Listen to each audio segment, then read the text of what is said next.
Good afternoon and welcome, councillors, fellow councillors, officers and members of the public to South Kesteven Planning Committee on the 16th of September 2021.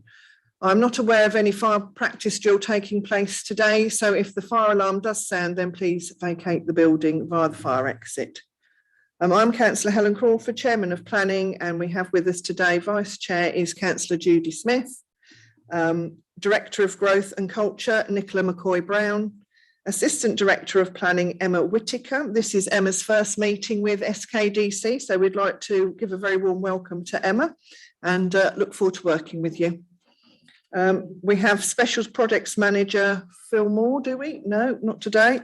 Principal Planning Officers Chris Brown and Phil Jordan.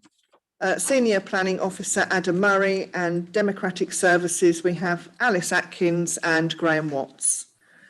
Public speakers, please be aware that you have 3 minutes to speak. Alice will advise you when you have 30 seconds left. You may finish your sentence but not continue with another paragraph. Could I just ask everybody to make sure you have your phones turned off or down, please? Thank you very much. Right, we will go to the agenda item 1, which is a register of attendance, membership and apologies for absence. Thank you, Alice. Thank you, Madam Chairman. Apologies have been received from Councillor Robert Reid. Councillor Nick Robbins will be substituting for him. I'll now take a register of attendance. Chairman, Councillor Helen Crawford. Present. Vice Chairman, Councillor Mrs. Judy Smith. Present. Councillor David Bellamy. Present. Councillor Harish Bisnowsing. Present. Councillor Phil Dilks. Present, just.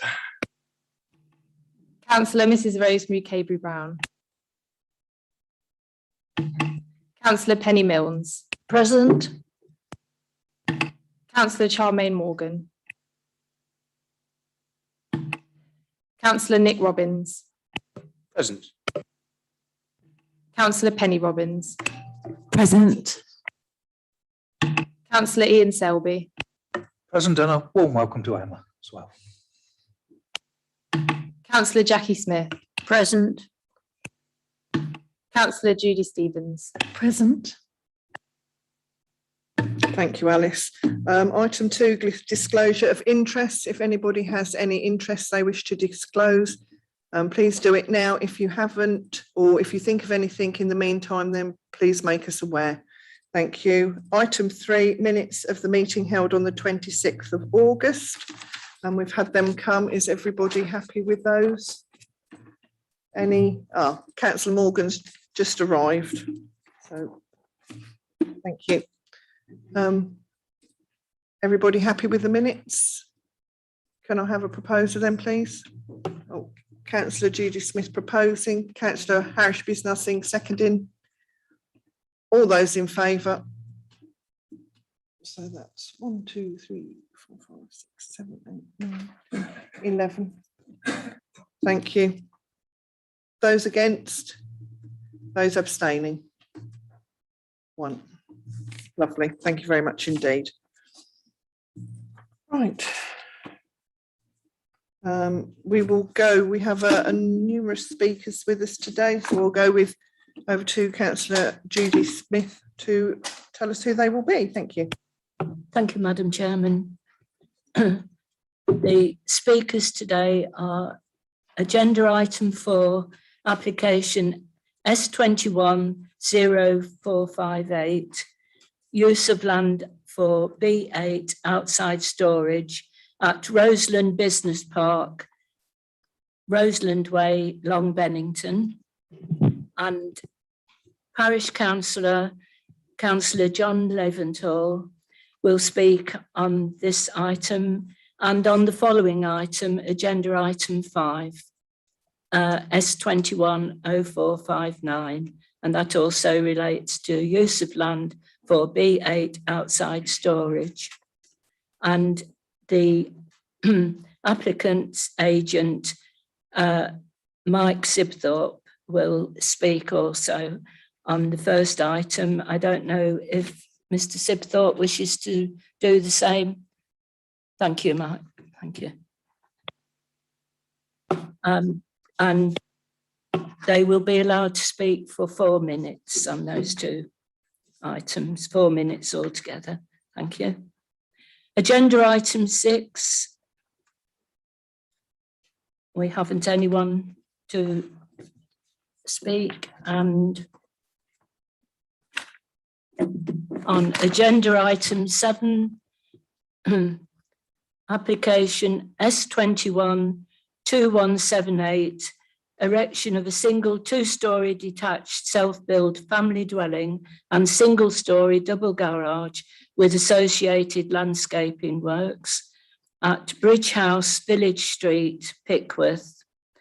On behalf of the District Ward Councillor, Councillor Sarah Trotter, Alice Atkins will read a presentation from Councillor Trotter. Thank you. And the applicant will speak, Mr. Joe Griffiths.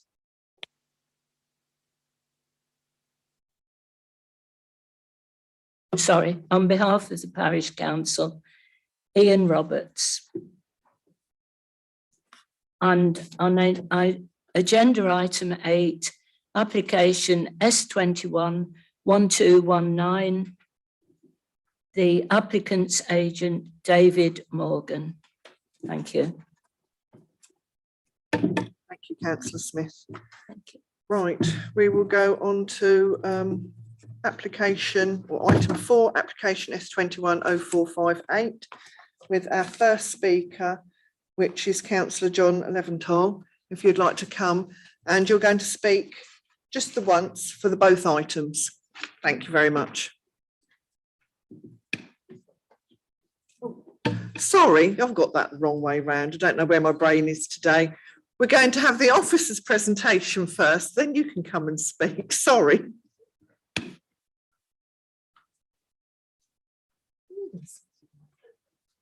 Sorry, could we have Adam? Oh, he's already there. Yeah. Away with the fairies today, obviously. Thank you. If you could do the presentation, Adam Murray, thank you. Thank you, Madam Chair. So yes, this is application S21-0458. It is an application for full planning permission for the use of land for Class B8 outside storage at Rosalind Business Park. And the application has been referred to committee because it is a major planning application.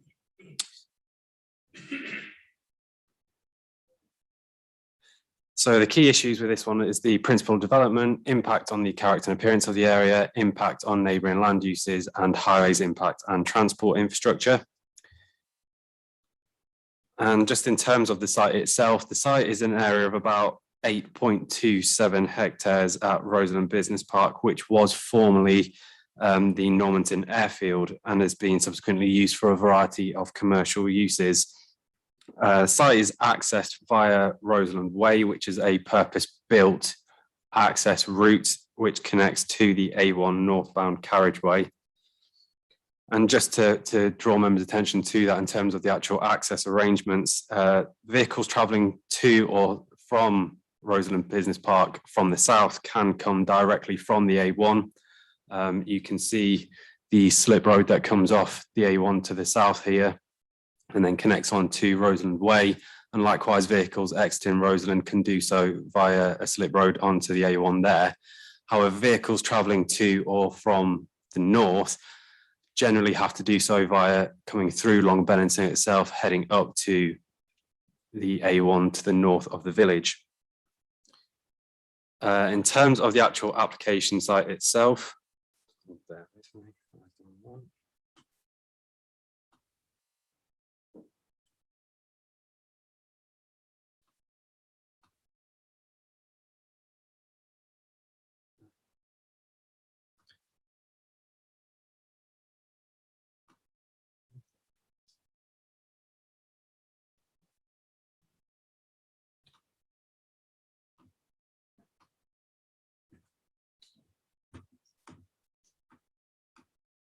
apologies, members, wrong slide there. So in terms of the actual application site itself, it's a site that is positioned between the various hangars and the runways It's bound to the south and west by former runways and to the north and east by an internal access road that connects the airways to the various hangars. The southern runway, southern part of the site here, adjacent to the site, is subject to a separate application, which is currently awaiting determination by the council. And likewise, the area beyond that runway is the application 0459, which is the next item on the agenda. The application site in this case actually straddles the Lincolnshire and Leicestershire boundary. The vast majority of the site falls within the South Kesteven area, but part of the site does fall within the Melton Borough. And the area that is shown purple to the west here has previously been granted consent by Melton Borough Council for the parking and storage of vehicles. In terms of the actual proposals themselves, the site is proposed for outside storage purposes. The planning statement that was submitted with the application indicated that this would be with vehicles or goods manufactured within the business park or associated with the existing occupants of the business park. And vehicles are stored on site that are either brought on vehicle transporters or brought individually on site. Originally, when the application was submitted, the applicant indicated that it would be a hardcore surfacing. But since then, we've had revised details submitted through a flood risk assessment and drainage strategy, which show a drainage plan that is indicated on the screen at the moment, which would involve the removal of the grass and topsoil, and then provision of a drainage blanket, which essentially includes a granular stone wrapped in a membrane and then covered with another stone layer and then covered with permeable tarmac. The site itself actually lies outside of the strategic employment allocation at Rosalind. So you can see the allocation shown in blue on the screen. And the site that we're currently considering is this area to the south here. So in terms of planning policies, it's actually considered to be in the open countryside, but it is a site that is very much seen in the context of the existing business park and would be very much seen as being an expansion of the existing business park uses. So it's considered to be acceptable in principle, subject to the relevant material considerations. In terms of impact on the character and appearance of the area, again, seen in the context of the existing commercial uses, the actual proposed changes to the land are very minor in scale, and they're considered to not result in any major sort of visual impacts. In terms of impact on neighbouring land uses and considering the highways impacts collectively with that, there's no direct adverse impacts on neighbouring uses. As I say, it's very much seen in that existing commercial context. And the updated comments that we've received from Lincolnshire County Council as Highways Authority have reiterated that there is no severe highways impact in terms of safety and capacity, but they have agreed that there is now potential in terms of considering a routing agreement to consider potential impact on residential amenity for local residents in Long Bennington. Following receipt of those comments, we have held a meeting with the ward member, representatives of the parish council, applicant and the site operator, and it's been agreed to include an additional condition in any permission granted for a traffic management plan, which will look at various routing agreements, look at potential options for enforcing that through the operator, and look at potential arrangements for additional signage on the A1. One thing for members to note is that we are now looking at potentially including an additional condition to place restrictions on external lighting, just to cover off that. But the recommendation to members is to approve subject to the schedule of conditions. Thank you, Madam Chairman. Thank you. We got there in the end. Could I have our first speaker, please? Councillor John Levenhall, please. Thank you. And you're going to speak just the once because it's the two items that you wish to speak on, which is item 4 and 5. Thank you.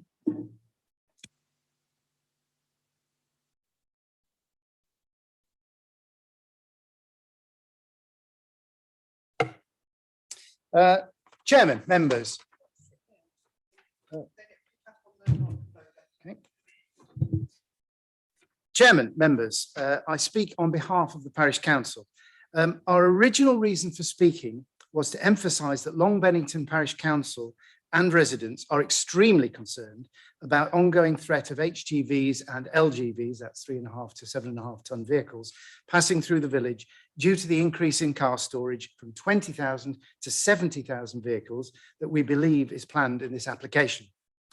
However, on Tuesday, a very productive meeting that Adam referred to was held between our District Councillor Paul Wood, Adam, John Rose of Rosalind Estates and the Logistics Director of Kazoo, where positive progress was made in agreeing that an operational plan is entirely possible to limit Rosalind Kazoo traffic to approach and leave by the southern slip roads of the A1 without accessing the village.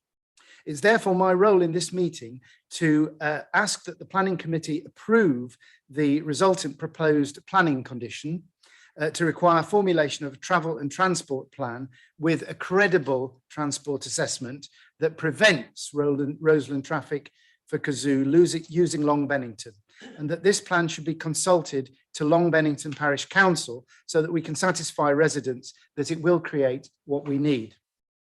We ask also that SKDC should monitor the progress of any agreed system, as we will. Long Bennington is a growing local service centre. People walk dogs, meet in cafes, the restaurant, pubs. They shop, they take children to school on Main Road and to 2 nurseries. So residents are deeply concerned about the danger to the character, convenience and road safety of Long Bennington if there's a constant stream of HGVs and Kazoo vans. Already we're experiencing Kazoo traffic through the village 7 days a week at all hours, including night time to dawn. Therefore, this agreement to a traffic plan is vitally welcomed. Note that if Main Road were of a normal rural village width, the volume of HGVs would be an extreme incursion on the residents' freedom and safety and would trigger a planning refusal, we believe. So the accident of having a wide thoroughfare should not disadvantage Long Bennington. LCC Highways are playing their part and have committed to redesign the southern interchange, which will assist and encourage HGVs to use only the southern A1 junction and Rosalind Way. So we call on your help in avoiding Long Bennington being ruined with a noisy, polluted, dangerous stream of thundering, speeding lorries by finding a way to route traffic appropriately for the benefit of the residents of the 4th largest village settlement in your district. Our second concern is drainage. This was discussed on Tuesday, but with less satisfactory outcome. Since LCC have no objection to the method of covering the grass with permeable surface, but with unregulated infiltration underneath, that seems to be the end of it. But because there is apparently not joined up thinking in this case, it remains uncertain if this water actually ends up in the east drain, along with the current drainage from Rosalind runways via Church Street to the Witham. So, and residents know that this scenario risks flooding in the village. The current drainage does not have capacity for any further burden. Unless LCC can unequivocally show that the current proposals present no risk, we ask for a condition to present a drainage plan with proper attenuation throughout, and to consult Long Bennington, the IDBs and the neighbouring parishes to create joined up thinking and ensure the extensive, detailed local flood knowledge is considered. Thank you very much.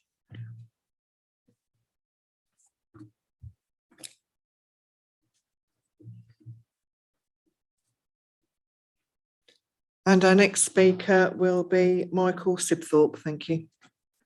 Do you wish to speak on for both applications at once? Yeah, thank you very much.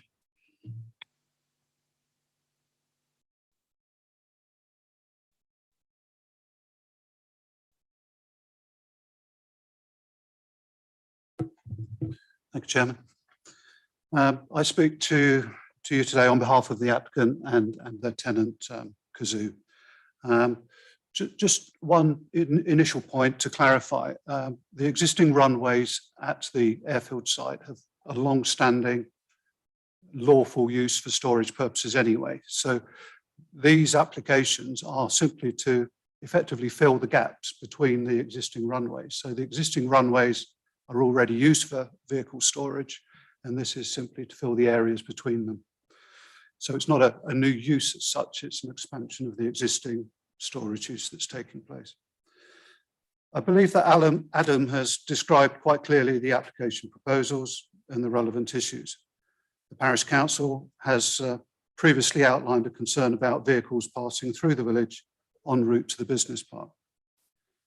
It's important to note that business park traffic coming from the south and leaving from the south does not pass through the village. Traffic from the north does. The alternative to passing through the village is to route vehicles past the village to the A1 roundabout at Gonnaby Moor, where they can turn around and enter Rosalind from the south. Following a meeting earlier this week between the applicant, the tenant Kazoo and the Parish Council, facilitated by Councillor Wood, the tenant Kazoo has agreed that they will instruct their drivers coming from the north to not pass through the village, but to access the business park via Gonnaby Moor. Journeys from the north represent only about 25% of the total trips associated with these two sites.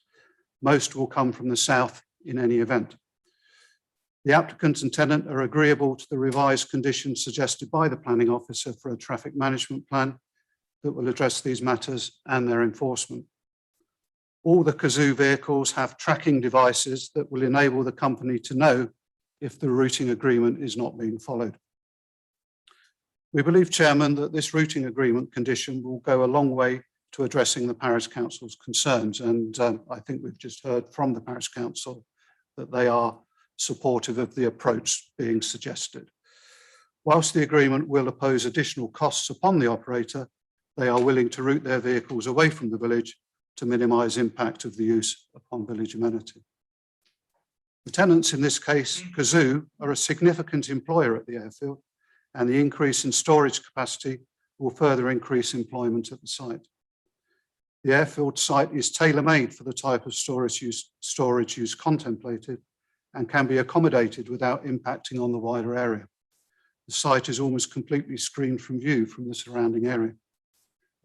I trust in the circumstances, Chairman, the committee will feel able to support these applications. Thank you. Thank you very much. And do I have any questions for the applicant at all? Thank you, Councillor Morgan. Thank you.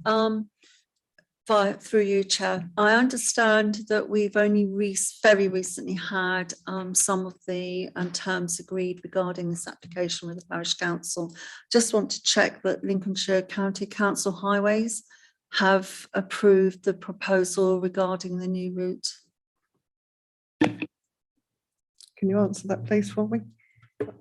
Yeah, so there's the condition in there regarding the traffic management plan that doesn't set out the explicit details that at this point in time about the route that they have to follow. It is a condition which requires submission of those details. And when those details come in, then yes, the County Council as Highways Authority will be consulted on that.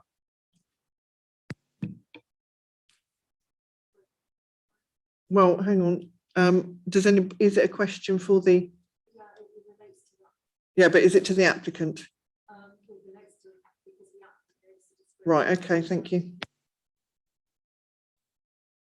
What slightly concerns me about that is that the Parish Council have given quite a specific plan, and we have a very open statement in here. Is there any way we can tighten that up?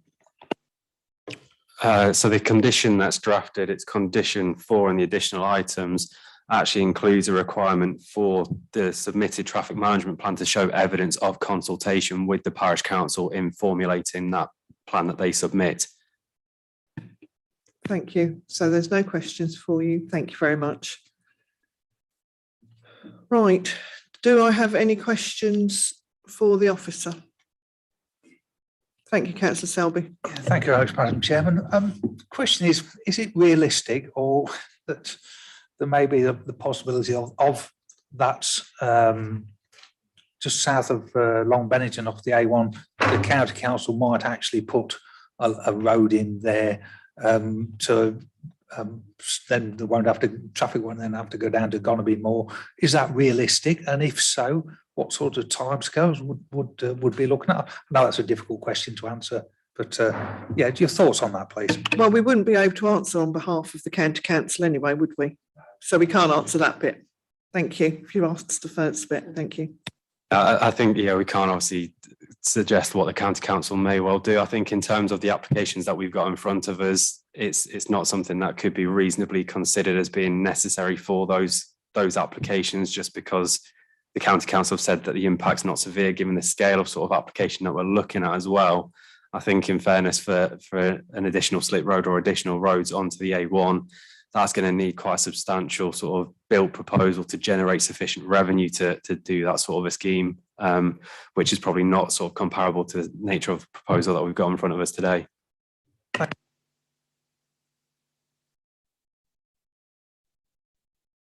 Thank you very much. Councillor Bellamy. Thank you, Chairman.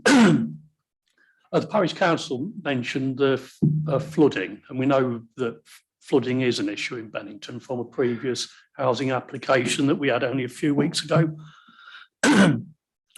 This don't appear to be any well, I presume they've been consulted, Anglia Water, but they assume they haven't chosen to give comment. We've consulted with the Environment Agency and we've consulted with Lincolnshire County Council as the two main authorities responsible for flood risk in terms of the applications.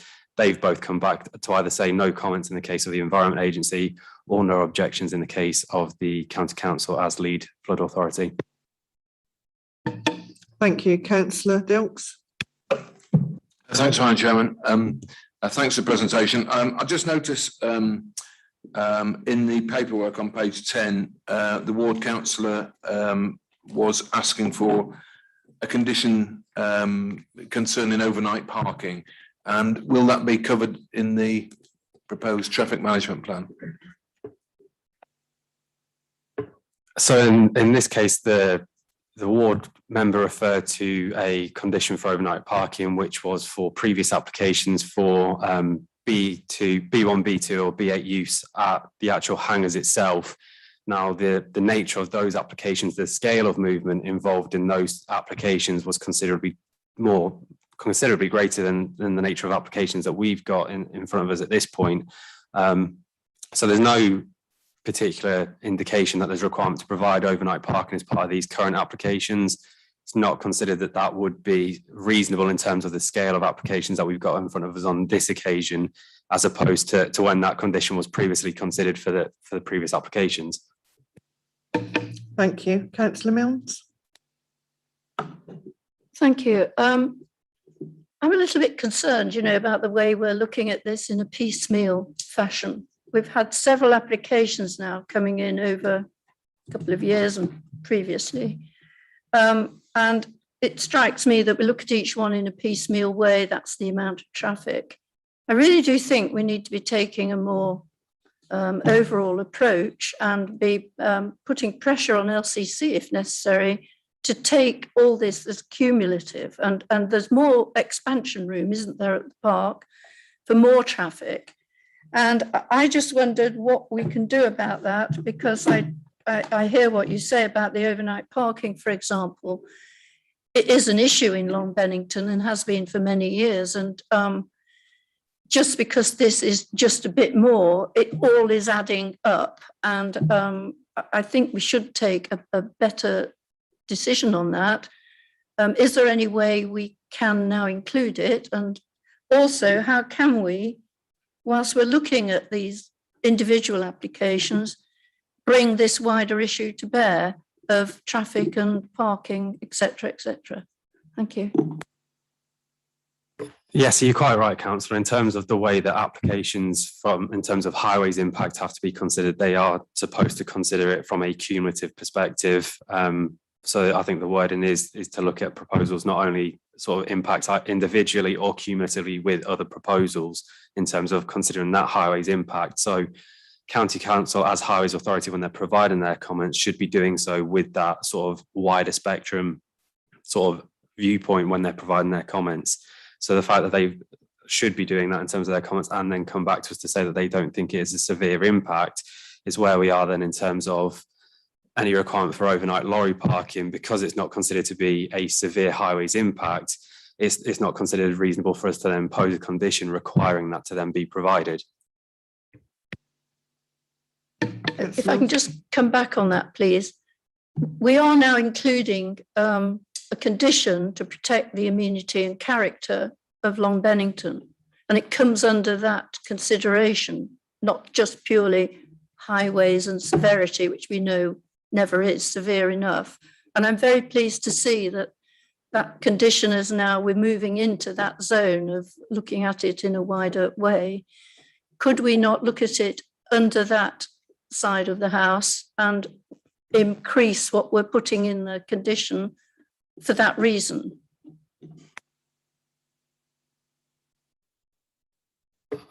I think if I'm being honest, Councillor, I think the chances are to require overnight parking to be provided as well as what is an additional element to this scheme probably wouldn't fall in terms of meeting those tests of soundness about being reasonable, because in terms of considering the routing, etc., that's probably got a more direct impact in terms of amenity, etc., from noise impacts per se, as opposed to then actual overnight parking sort of on the edge of the villages.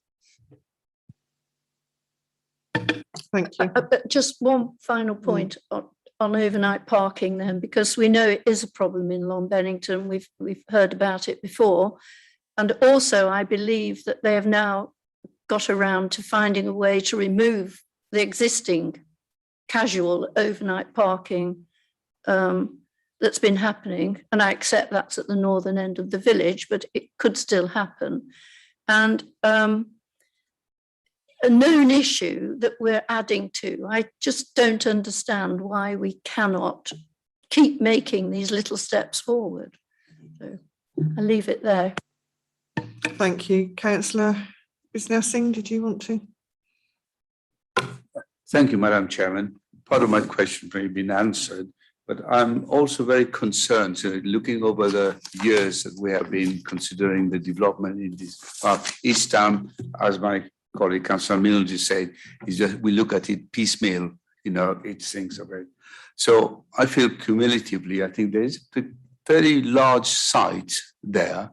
I think probably overnight parking could be provided on the site somewhere instead of lorries parking in the villages or probably on the road. I wonder if that could be probably made to happen in a way. But my other main concern is, again, with regards to the cumulative effects of flooding, of drainage. You did so earlier, the filtration plant, yeah. And I was just wondering, sometimes the deluge that we do get currently, especially with the climate change, if that particular filtrations or the carrying of the water will be able to cope with the volume of water that's going to go through it. Will that be enhanced, and therefore that will cause flooding in a way if you can't? In terms of, like I say, in terms of considering the flood risk, that's something as the county council, as full authority, that is their duty, and they've come back to say that they're satisfied with it. In theory, because of the nature of the scheme proposed, because it's permeable tarmac, that should have the same or an improved rate of infiltration as the existing situation. So it shouldn't actually add to any increased rate of runoff compared to the existing sort of greenfield situation. Thank you. Do I have any more questions? Sorry, Penny. Councillor Milnes, thank you. Sorry, it's just prompted me to ask one more question about the surface. There could be a lot of oil and all sorts of other pollutants coming off this site. Does that surface trap them adequately? To be honest, Councillor, that's a technical question that I probably don't know the answer to, if I'm honest with you. Should we not be knowing these things? Should, I don't know, have environmental health made any comments? I don't think I've seen any. Yeah, so environmental health were originally consulted, and I think their concerns were primarily in the situation where vehicles or goods were being stored directly onto the grass itself. Now that we've got a situation where there is a permeable sort of tarmac, I think they are more comfortable now with the situation that we have. Thank you. Councillor Morgan. Given the rural countryside, technically, location of this site, could we not have considered a more appropriate surface treatment for this area? The grass clearly was in keeping, but tarmac, that's such a large expanse of tarmac, to me is not, and I don't see how that would tie in with the character of the area. We've been told it's out of sight, but nonetheless, it depends on, no doubt, on whether you're approaching, on where you're approaching from. I've got concern about that. Also, if we pick up the point about the HGVs, if we have a permeable tarmac surface, how well would that be able to support the potential future requirement to park, if necessary, HGVs on there? So you need particular types of finish to cope with different types of vehicles and weights of vehicles, especially turning vehicles. The county has enough trouble as it is filling potholes in just on that subject alone. So can you just explain how we have actually addressed that issue? Thank you. All those issues. So starting with the first point about whether it's appropriate for the area, I think it's important to consider the fact that it is a former airfield. You've got areas of quite substantial sort of hard standing with the runways and the hangars themselves around those hangars as well. So it is, whilst it is, I appreciate, a rural location, it is policy terms open countryside. It is within a context of a very hard, almost built environment per se with those runways. And of course it's not per se our role as local authority to almost design a scheme. It's for us to consider sort of the details that come towards us, and if sort of the county council as flood authority are satisfied that that's acceptable from a flood perspective, etc., then that is the position we are with that. In terms of being suitable for accommodating HGVs, I believe the intention is for it to store cars, etc., rather than sort of loaded HGVs per se. So I don't necessarily believe there is a particular sort of concern from that perspective. But I'll be honest, Councillor, I'm not entirely certain in terms of whether there's any additional sort of requirements that we should be imposing or would be imposing to cover off that use if necessary. Thank you. Yeah. To clarify a point, I'll discuss other matters during the debate, but it is our role to consider the design. We may not design it, but it is our role to see whether that design is acceptable. Just to clarify that. Yeah, fully appreciate that, Councillor. Sorry, that was probably a slip of the wrong expression. Obviously, it is our role to consider the design, and as sort of the report sets out, from our perspective, the way that is considered in the context of the surrounding environment is that it is appropriate for that. And like I say, that is very much being considered in the context of that existing sort of built context with the hangars, with the runways, etc. It would very much be viewed in that context. Thank you. Emma, would you like to come in there, please? Thank you. Thank you. I think what Adam's just trying to say is that officers consider the proposal in its current form is to be acceptable.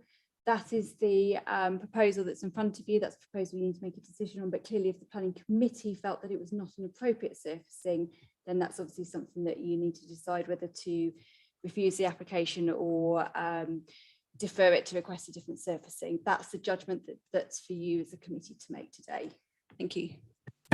Thank you, Emma. Do I have any more questions? Councillor Selby and then Councillor Mills. Thank you very much, Madam Chairman. The vehicles coming from the north, I'm assuming they'll be coming quite some fair distances. Whereabouts are these vehicles coming from? Because there's an important point I want to make here, Madam Chairman. Because if they're travelling, say, several hours to get there, to get to the site, when you're coming in from the north, Long Bennington, well, it's not called Long Bennington for nothing, is it? I mean, it is a long village. And when you come into the start of the village, the vehicles come down to 30 mile an hour, okay? And it will take several minutes to get through the village of Long Bennington. They're obviously taking the shortest route. Whereas if they stayed on the A1 and gone down to Gondaby Moor and back up that way, you're only talking an extra couple of minutes. And when they've been on the roads for possibly hours on end, it's not asking much, is it, to go down to going to be more, is what is the point of making. So where are these vehicles coming from at the most, please? Thank you. Thank you, Madam Chair. I'll be honest, Councillor, I don't know sort of the ins and outs of Kazoo's operations. I believe, Mike might correct me if I'm wrong, I think the vast majority of Kazoo's operations are from the south itself rather than coming from the north. So the vast majority of movements do come from the south. Yeah. So that can be anywhere from the north. And they are going to be, so they will be tracked. So the company will be able to see if any vehicle is taking the shortcut and not going on the appropriate route down the A1. Thank you. Councillor Milnes? Thank you. Yes, one further question. Sorry about this. I accept what you say, that there are runways there, and I don't know what they've been used for in the past, but they are only a percentage of that area. The rest was fields. And now we're expanding into open countryside. Should we have landscaping as a consideration here? Because, it's going to be quite a large area eventually, isn't it? And a bit here and there all adds up, and biodiversity as well. We've got a lot of tarmac coming our way. Could we consider that? I think in terms of landscape, and we've considered it from the fact that there is a condition there to restrict the height of the storage on there to minimise visual impact. And also in terms of actually visiting the site and viewing it from the public vantage points around the site, it is a very well screened site as it is. There are very limited sort of vantage points in there. So it doesn't necessarily strike me as being a situation where landscaping would add anything additional in terms of minimising visual impact. Would we not be considering it from our biodiversity point of view, where we are trying to improve every time we have a planning application, biodiversity, and we're going to end up with an awful lot of tarmac there, aren't we? Whether it's cars or buildings.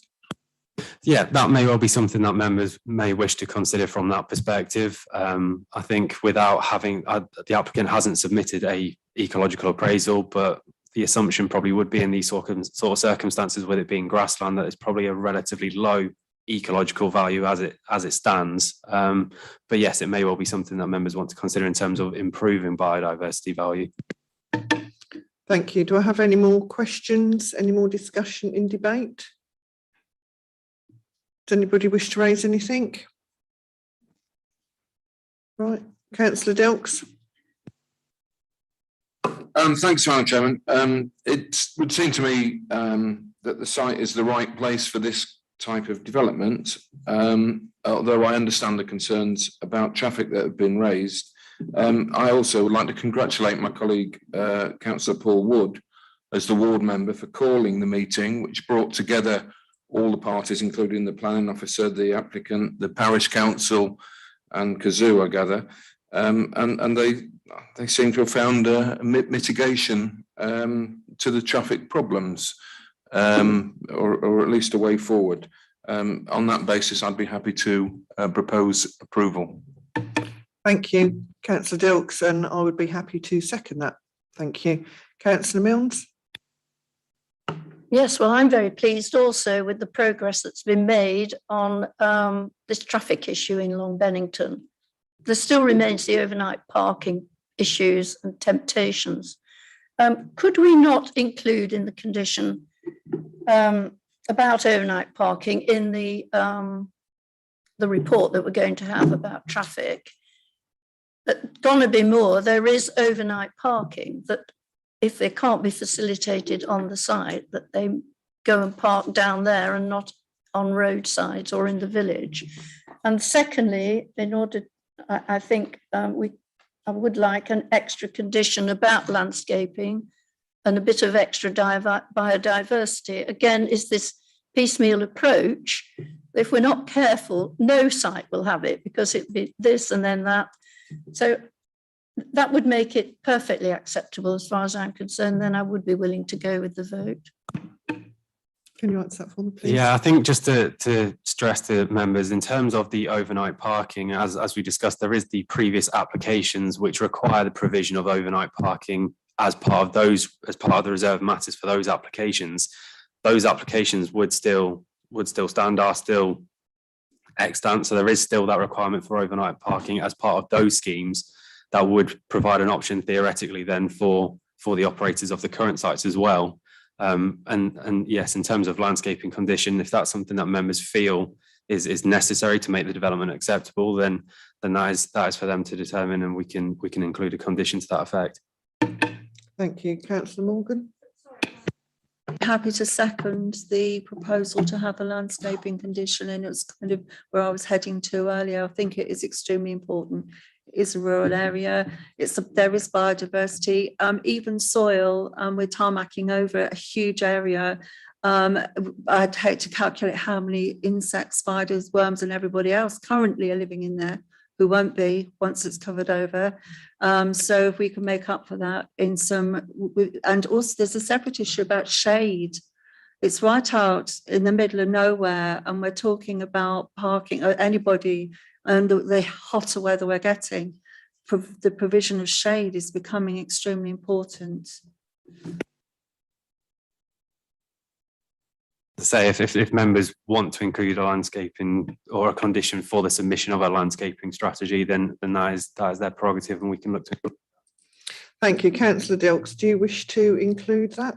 Because you proposed the. I would be happy to include it, Madam Chairman, if that's the wish of other members. I'm quite happy to second that.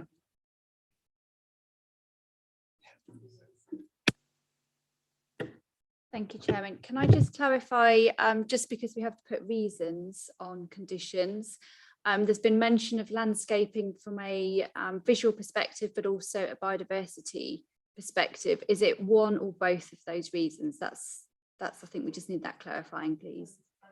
Both. Thank you. Lovely. Then can we go to the vote then, please? Oh, yes, Councillor Milne. Sorry, just one more thing. I'm still not clear on this overnight parking. Sorry to be a little terrier, but yes, the other sites have got it in their reserve matters that they have to provide overnight parking, but not for this one.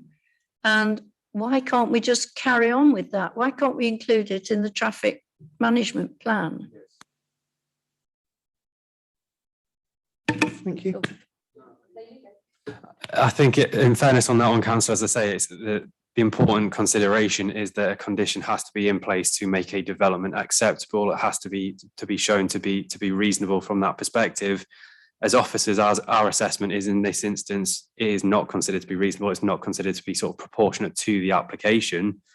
But again, if members are of a view and have a reason to consider that it is and can provide reason for it to be included, then that's for them to determine.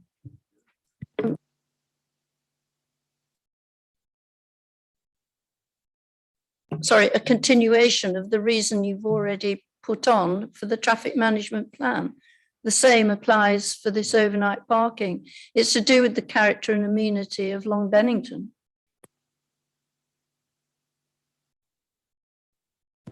Can I make a practical suggestion?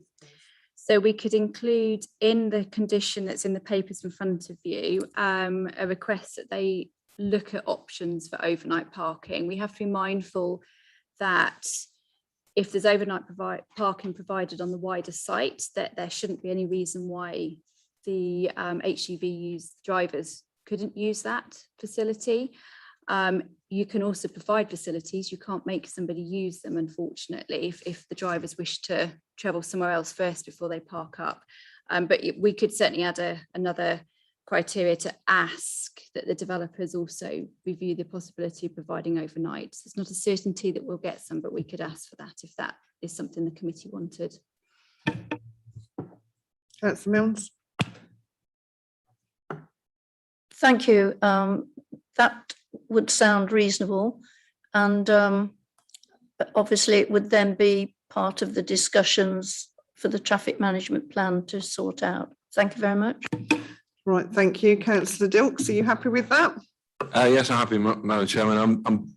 I accept the legal and the officer's judgment on that. You know, I think we need to be careful that we're not putting in conditions too strenuous that might not be defensible in an appeal. Thank you. Thank you very much, and I concur with your conclusions there as well. So we have a first proposer and a seconder. Can we now go to the vote, please? All those in favour, please raise your hands. That's unanimous, I believe. Thank you. Thank you very much. We will go to the next item, which is item agenda 5, and that is going to be presented by Adam Murray again, and it's the use of land there again. Thank you.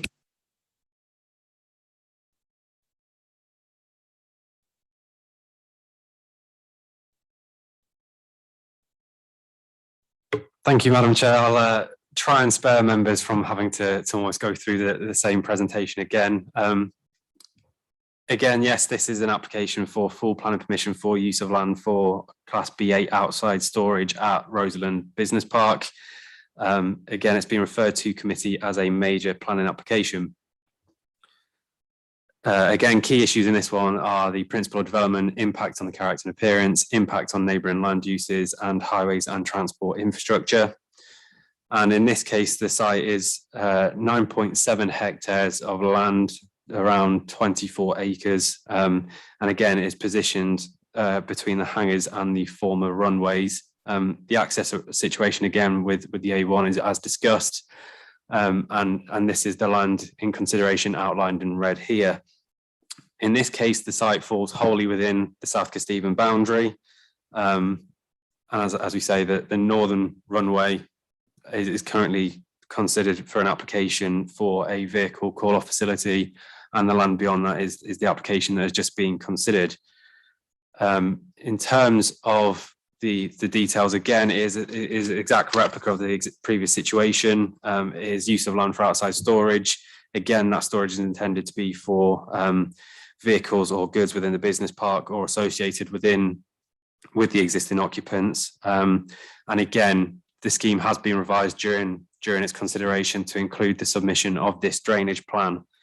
In terms of consideration of the key issues, again, the site actually sits outside of the strategic employment allocation, so it is within the open countryside. And again, same considerations and same assessment in terms of impact on the character and appearance, and impact on neighbouring land uses. And from a highways consideration, again, following the meeting that we had with the ward member and the applicant and agent, there has been a condition included for a traffic management plan. So again, recommendation is to approve subject to conditions. Thank you, Madam Chairman. Thank you. As both speakers spoke on both applications at once, so we will go to any questions for the officer. Councillor Penny Milnes, thank you. Oh dear, sorry. Can we be assured that the same changes will be put onto the conditions as the previous one? Yes, Councillor, I'm happy to include the same changes to the conditions as with the previous application. In that case, I'm happy to propose it for approval. Just to clarify, you will need to formally move and then have it seconded that those additional conditions and changes are made. So it's a bit of a technicality, but just for clarity. Thank you. So do you want to list them all? What am I listing? All the changes that you wanted last time. Okay. A landscape plan for both visual and biodiversity reasons, and the overnight parking being included in the traffic management plan for the same reasons, character and amenity reasons. Thank you very much. So we've had a proposer, Councillor Dilks. Oh, Councillor Bisnessing then. So we have Councillor Harris-Bisnow Singh seconded. Do I have anybody else wish to speak in the debate? Questions? So we will go for the vote then, please. All those in favour? And again, that's unanimous. Thank you very much indeed.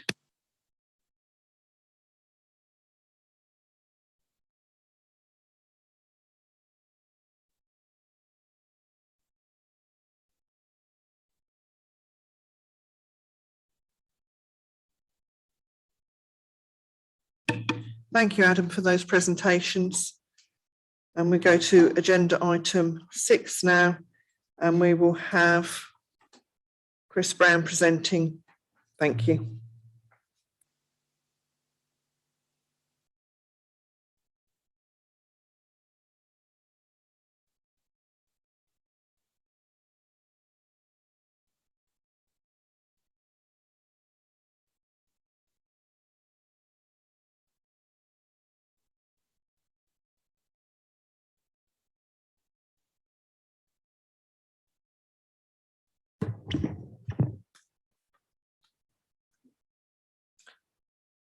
Thank you, Chairman. Are you happy for me to carry on? Yep, thank you. Good afternoon, Planning Committee.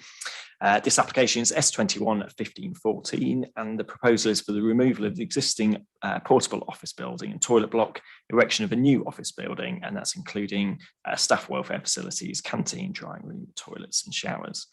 I'll come on to the location plan in a second, but effectively we haven't moved very far at all from the two previous applications you just heard with this application at Rosalind Business Park, Rosalind Way, Long Bennington.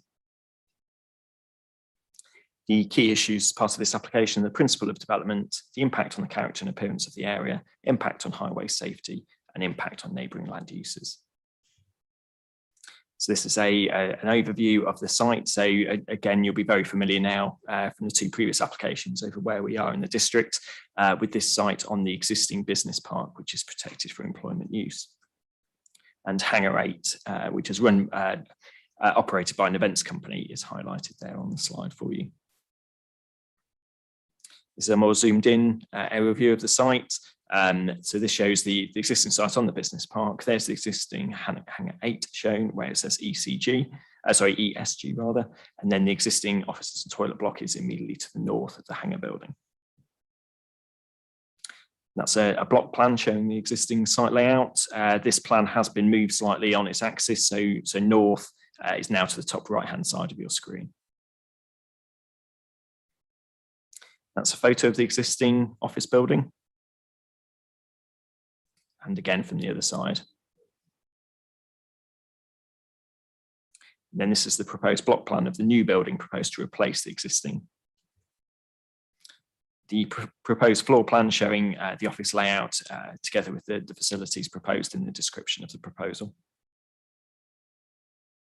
The south and east elevations, this is facing back towards the hangar. The north and west elevations, so this is facing away from the existing hangar.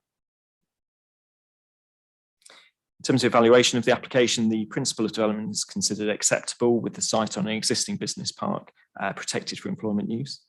There's no conflict identified with the Long Bennington Neighbourhood Plan Policy LB3, which is for protection of existing business uses. There's no adverse impacts on the character and appearance of the area, with the proposal considered to be an improvement on the existing building. No adverse impact considered on neighbouring land uses. The County Council's Highway Authority have confirmed there's no highway impact. Effectively, with this application, there's no additional highway movements proposed. It's effectively a replacement of the existing office, buildings used for office use, with no additional business to be generated from the site. Therefore, in accordance with the development plan, there's no material considerations to indicate other than approval. And the application is recommended for approval subject to conditions. Thank you. Lovely. Thank you very much, Chris, for your presentation. We have no public speakers on this item. So do I have any questions for the officer? Thank you. Councillor Morgan. Thank you. Thank you. I mean, this should have applied before to the previous structure, existing structure, but have we consulted Links Fire and Rescue, given it's 2-storey and in the middle of nowhere? Thank you, Councillor Morgan. We don't consult the fire authority specifically on this nature of application. However, they do get sent the weekly list. They do pick up everything that we send to them. They haven't provided any comments in relation to this application. However, the proposed building as a modern new build building is considered to be a vast improvement from that point of view compared to the existing. The new building is single storey, whereas the existing is the 2-storey stacked containers. So the new building will be single storey only. Thank you. Lovely. Thank you very much. Councillor Bellamy. To be honest, this question would have probably been more appropriate for the previous one because we was talking about, excuse me, overnight parking. And like I said, the question's really more directed at the applicant. I assume that overnight parkers can use these facilities, because there's nothing worse than obviously having overnight parking and then no facilities for drivers to use, which we know to our cost when they've been parked in lay-bys and what have you around and about the A1. Thank you. Thank you, Councillor Bellamy. I mean, this application doesn't consider overnight parking at all. It's simply a replacement of the existing porter cabin building, if you like, used for office provision and staff welfare, with provision of a new bespoke building to serve those purposes. There's no impact on overnight parking. It's not considered to generate any more HGV traffic or any other traffic compared to the existing. Thank you. Do I have any other questions? Councillor Morgan again, thank you. Thank you. We talked about landscaping for the build and the area there. What strikes me about this site is how incredibly stark it is to work in that environment. And is there any reason why we couldn't also request some, even minor landscaping to break up that concrete space? Thank you, Councillor Morgan. My opinion would be it wouldn't be necessary in such an application as this one. It's a very, very small building that's being proposed to be replaced. It's, to be blunt, a fairly ugly existing building that's going to be replaced by a bespoke new modern building for office and staff welfare facilities. So it is an improvement in terms of wider visual impact from that point of view. There's no public viewpoints to the building at all. It is as part of a business park. Any wider landscaping, I don't think it would be relevant really to this proposal. At the end of the day, it's seen in the backdrop of a very large warehouse hangar building. Thank you. Thank you, Chris. Councillor Milnes. In the context of an outdoor area for the staff, would it be possible to have a green area that they could sit out in? Is that acceptable as part of the idea of softening it and giving them amenity?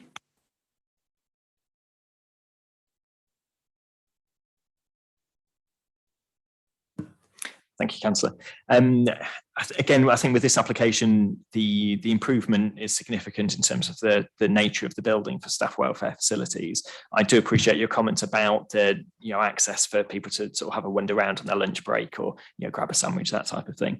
The nature of this application, the site is on an existing business park, so any employees will be able to sort of go for a wander around the business park effectively. It is out in the open. It's a very, very wide, expansive area. The nature of this site is because it's over a hectare, centre has to come forward to planning committee. So it is a wide area. There will not necessarily green open spaces, but there are lots of open spaces to go and have a wander around this building. Thank you, Chris. Any other questions? Do I have a proposer? Thank you, Councillor Robbins. Do I have a seconder? Well, I'll say, oh, go on then. Councillor Judy Smith, second. Thank you. All those in favour, please raise your hands.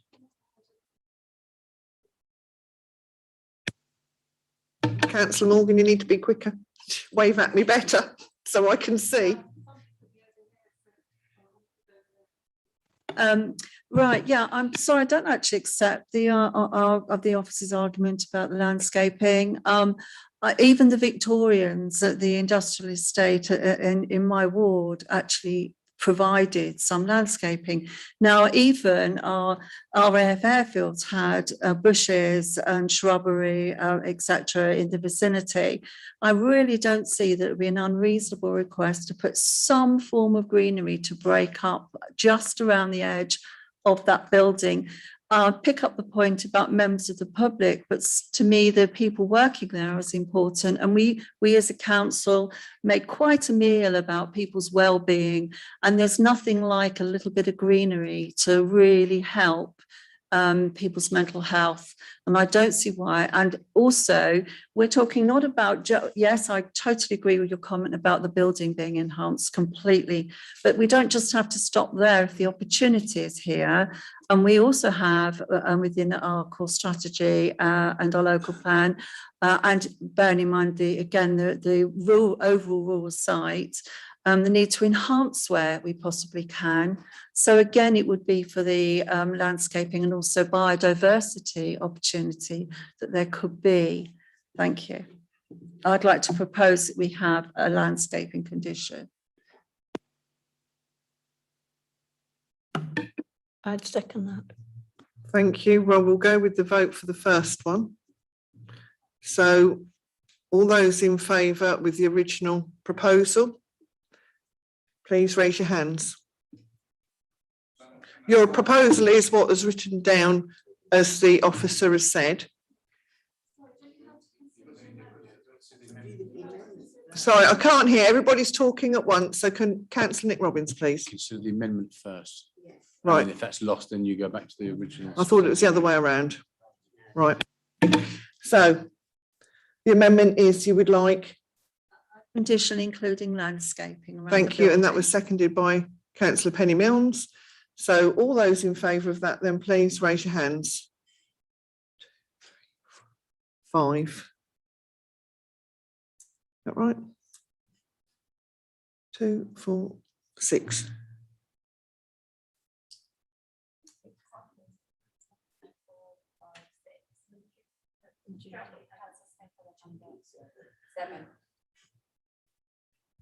Right.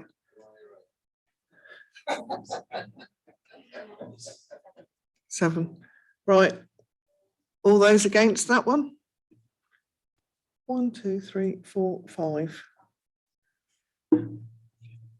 Motion carried then, thank you. Oh, 1 abstention. Thank you, Councillor Selby. I forgot you there with all the hoo-ha.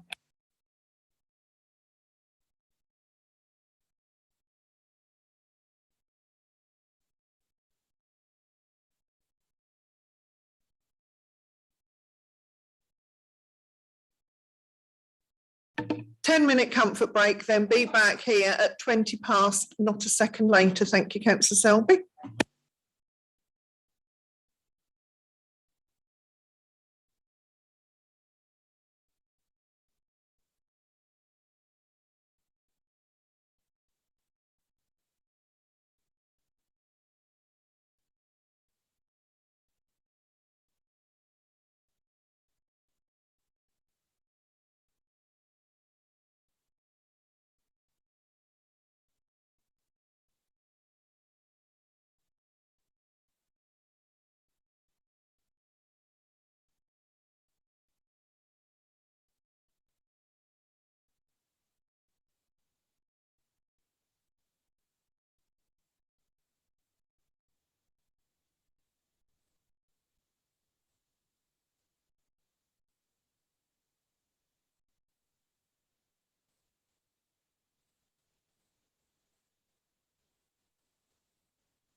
As we're back and everybody likes to finish on time, could we be seated, please? Thank you, so we can continue with the meeting.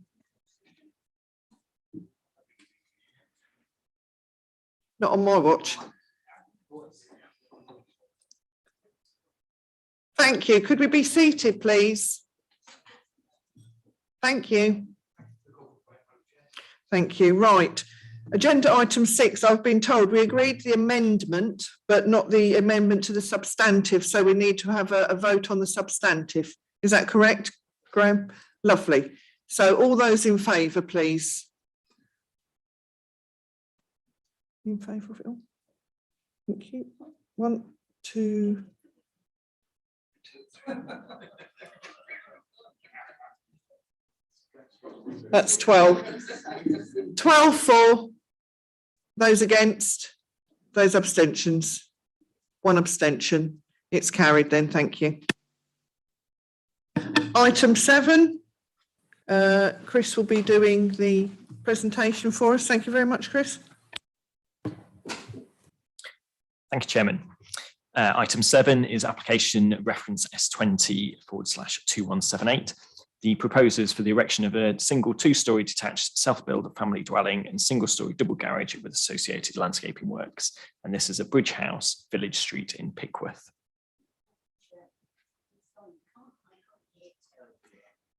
So I'll try moving the microphone a bit closer. Is that better?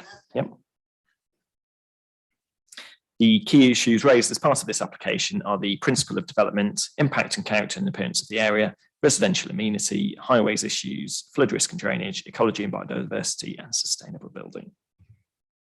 So here's the site in context with an aerial overview of the village. You can see the red circle there highlights the site location to the southwest of the village. So a more zoomed in version aerial view of the site.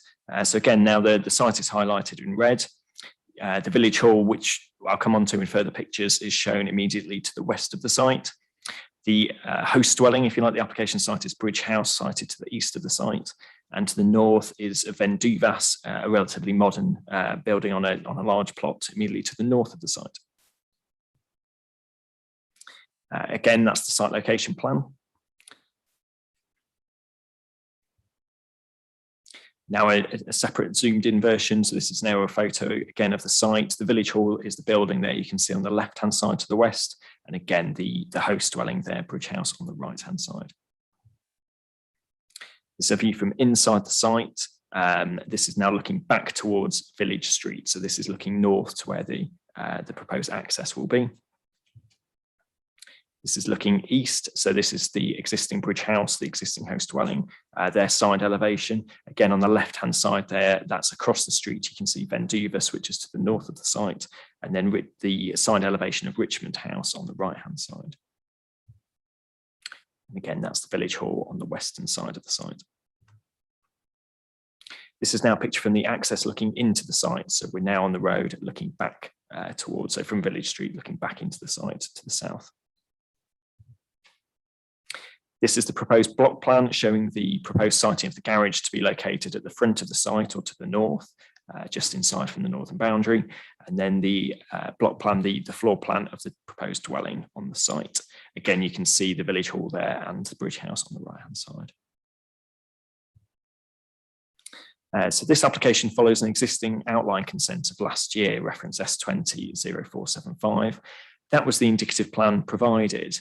The key with the outline consent is normally outline consents whether we come forward at committee or delegated outline consents are quite often access only to be considered or all items to be reserved.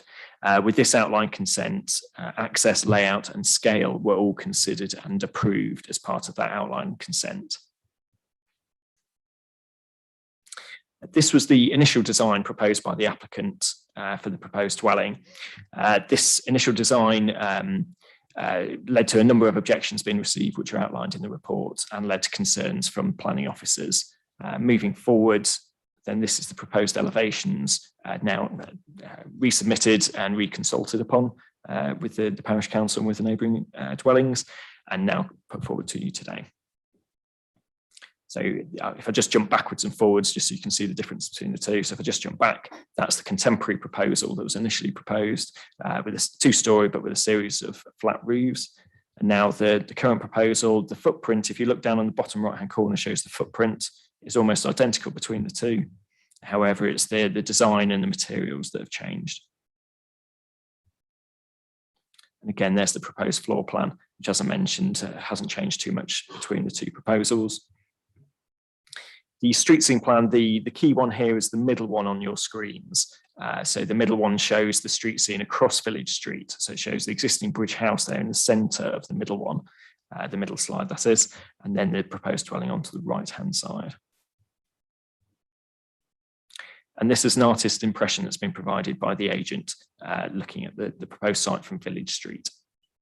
So it's not in any sort of material colours, for instance, but you can see the outline of the existing Bridgehouse is shown now on the left-hand side. And immediately on the right-hand side, that's the Village Hall building shown there with the dwelling set back. In terms of evaluation of this application, the principle of development has been established under that outline consent, which, as I mentioned previously, did consider access, layout and scale. There were concerns raised with the initial design, the contemporary design that was previously shown to you. The applicant and agent have engaged proactively with the council, and that includes the design officer. So that's the principal urban design officer, Richard Shaw, to amend the scheme to come forward with something that officers are recommending for approval. As mentioned, the revised design is considered acceptable for its site and surrounding context, and that includes the proposed amended materials. There's no significant adverse impact on residential amenity of neighbouring occupiers. Drainage and sustainable building details have been secured by condition. Additional landscaping conditions are recommended, so these weren't put forward originally on the report. However, if I can draw your attention to the additional items paper, that does include a series of landscaping conditions now proposed. The highways have no concerns with adequate access parking turning arrangements proposed.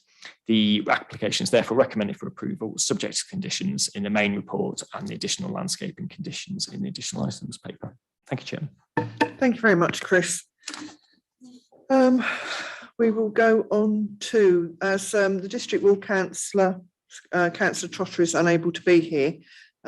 She's given us a script and Alice will read that out for us. Thank you. This planning application first came to my attention when highlighted to me by some concerned residents in Pickworth, describing the initial plan being likened to a school building. However, I now appreciate changes have been made on the recommendation of the planning officer, Peter Lifford, which I'm grateful for. However, we now move on to the new design submitted, which I understand has approval in principle by the planning department at SKDC. I have returned to the plan a number of times and the sketch showing that this house could look like set back from the main access road in Pickworth. And I cannot let this slip through the planning process without our band of up to 13 members of the planning committee to see for themselves the village of Pickworth, which as described in the local plan as a small village. Therefore, development will be supported in accordance with policy SP3 and SP4 and all other relevant policies, where development will not compromise the village's nature and character. The village of Pickworth is made up of a large variety of properties with different designs and structures. However, over recent years, it is apparent that larger, more than small properties have been constructed and not all in keeping with the village. This is my lone opinion, as a number of residents contacted me, fearing Pickworth is losing its rural character in this part of the Lincolnshire countryside. Objections were submitted for the first plans, only one now has been lodged for the new design. I made inquiries as to why this is to be the case and received 2 emails in particular stating it was not worth their time and anxiety in preparing another objection, as it was a done deal. I found this sad in a democratic society, but obviously accepted their wishes to stand back. I have been in contact with both the parish meeting chair, who favours this contemporary design, but importantly with Mr. and Mrs. Griffiths, the applicants, explaining my decisions to go through the process of the planning committee, as supported by the planning officer, which they accepted and now understand the process. If the application is successful, I will welcome the decision. However, knowing Pickworth as a young child and growing up, I can see for myself how this village has changed, both positively with some lovely rural designs and family homes, but also I can see some designs are creeping out of character with this type of small village. And can Pickworth take another? I quote policy SP4B, be well designed and appropriate in size / scale, layout and character to the setting and area. I feel this supports my concerns. I am very grateful to the planning chairman, Councillor Helen Crawford, in requesting a site visit to Pickworth for the planning committee members to get a feel for the village, site and proposed design for Bridgehouse. I leave the decision in the capable hands of the planning committee and department, welcoming whatever decision they reach in a fair and democratic manner. Councillor Sarah Trotter. Lovely, thank you very much there, Alice. And could we have Ian Roberts from the Pickworth Parish Council, please? Thank you.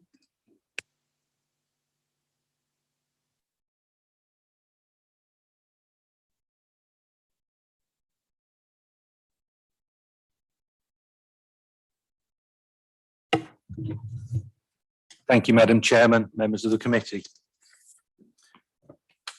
My name is Ian Roberts. I'm the chairman of the parish meeting in Pickworth.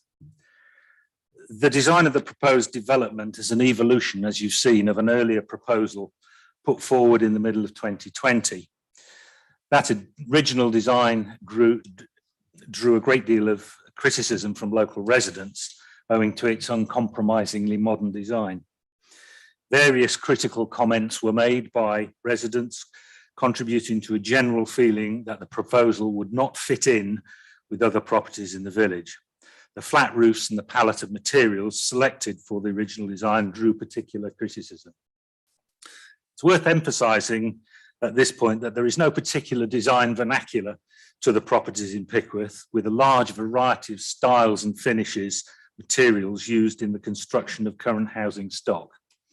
This has evolved over the centuries, and particularly since the 1950s and through into the early 2000s with newer developments.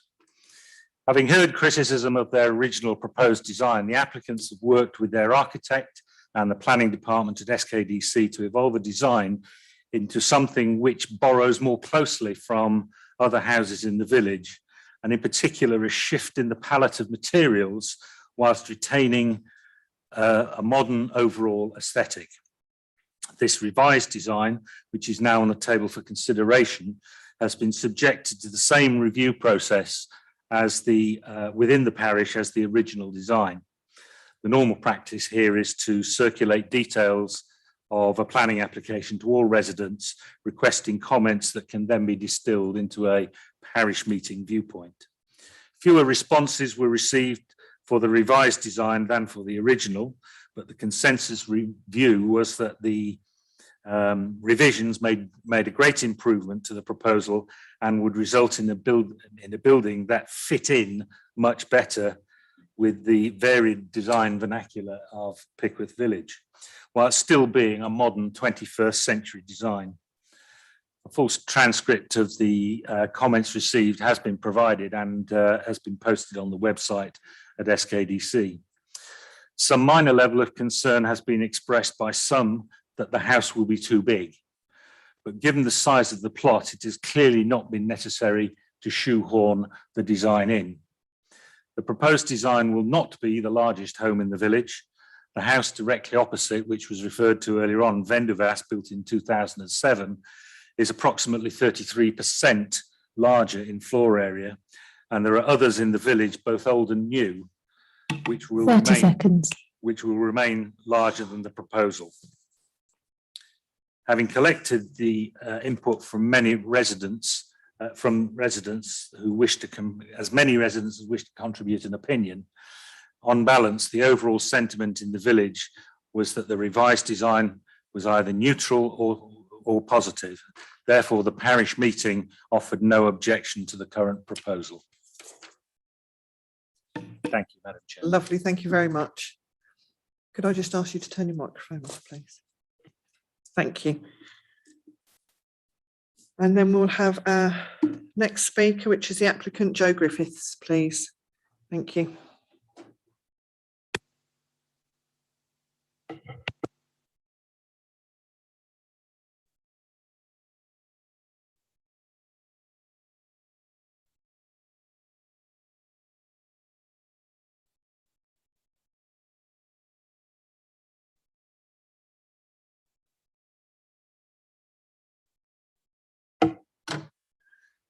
Madam Chairman and members of the committee.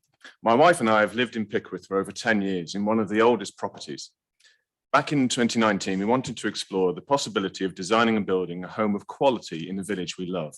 With no objections, we were delighted to have our outline permission approved, which set the precedent for a large home at the same specific orientation and location we are discussing today. We then drew up plans for a more detailed design, which received mixed reviews, but the general feeling was not supportive from either the local residents nor the LPA. We took on board their concerns and objections to help us define a scheme that was both acceptable and of architectural merit. As you're no doubt aware, Pickworth is a village of mixed vernacular, both in terms of size and style. So we studied local design and materials and worked hard with our architect to take inspiration from some of the oldest buildings to blend with a contemporary twist. We were constantly and rightly challenged by the LPA to justify our themes and ideas. We believe we have now developed a scheme that meets the criteria, and we believe the design is both interesting and refreshing. Since the redesign was submitted, we have been encouraged by the response of local residents, but one objection was received, citing size, height, and position as concerns. Regarding the size of the property, Pickworth is a village that comprises of many large houses, and many of those are on Village Street, some on tighter plots than proposed. We feel our design truly reflects the size and proportions of many houses in the village, and that this is being dealt with to the satisfaction of the LPA. Regarding height, we have worked hard with the planners regarding this element of the design.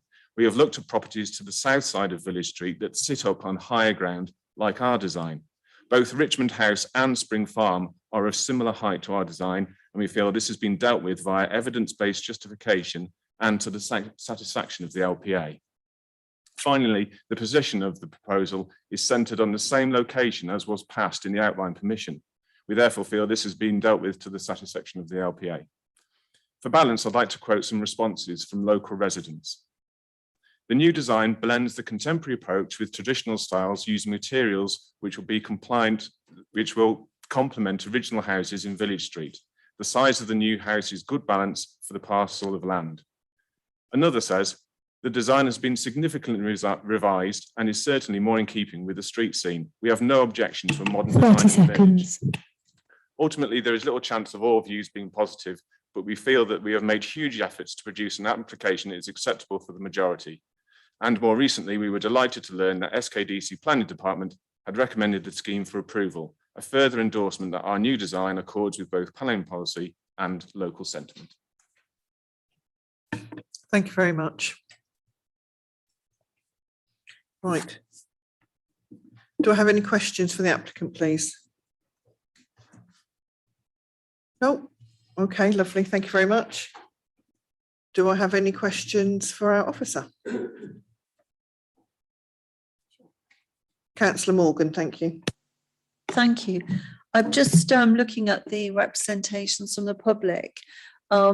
We have one comment that there is a concern that their privacy would be lost to the west, and I just wondered if you've got any comment. I can't see how, to be honest, looking at the plan, but if you have looked into that and have any comment about it.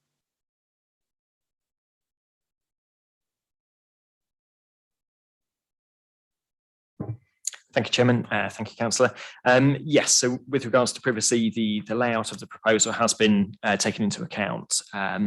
So to the west, immediately to the west, there's the Village Hall building, which is single storey, which was shown on those pictures, and we wouldn't take into account any residential amenity impact on the Village Hall building. Beyond that, there's a series of trees and then a small pond. And then beyond that, there's a small road before we get to any further houses. So we are looking at a significant distance before we get to any properties to the western side.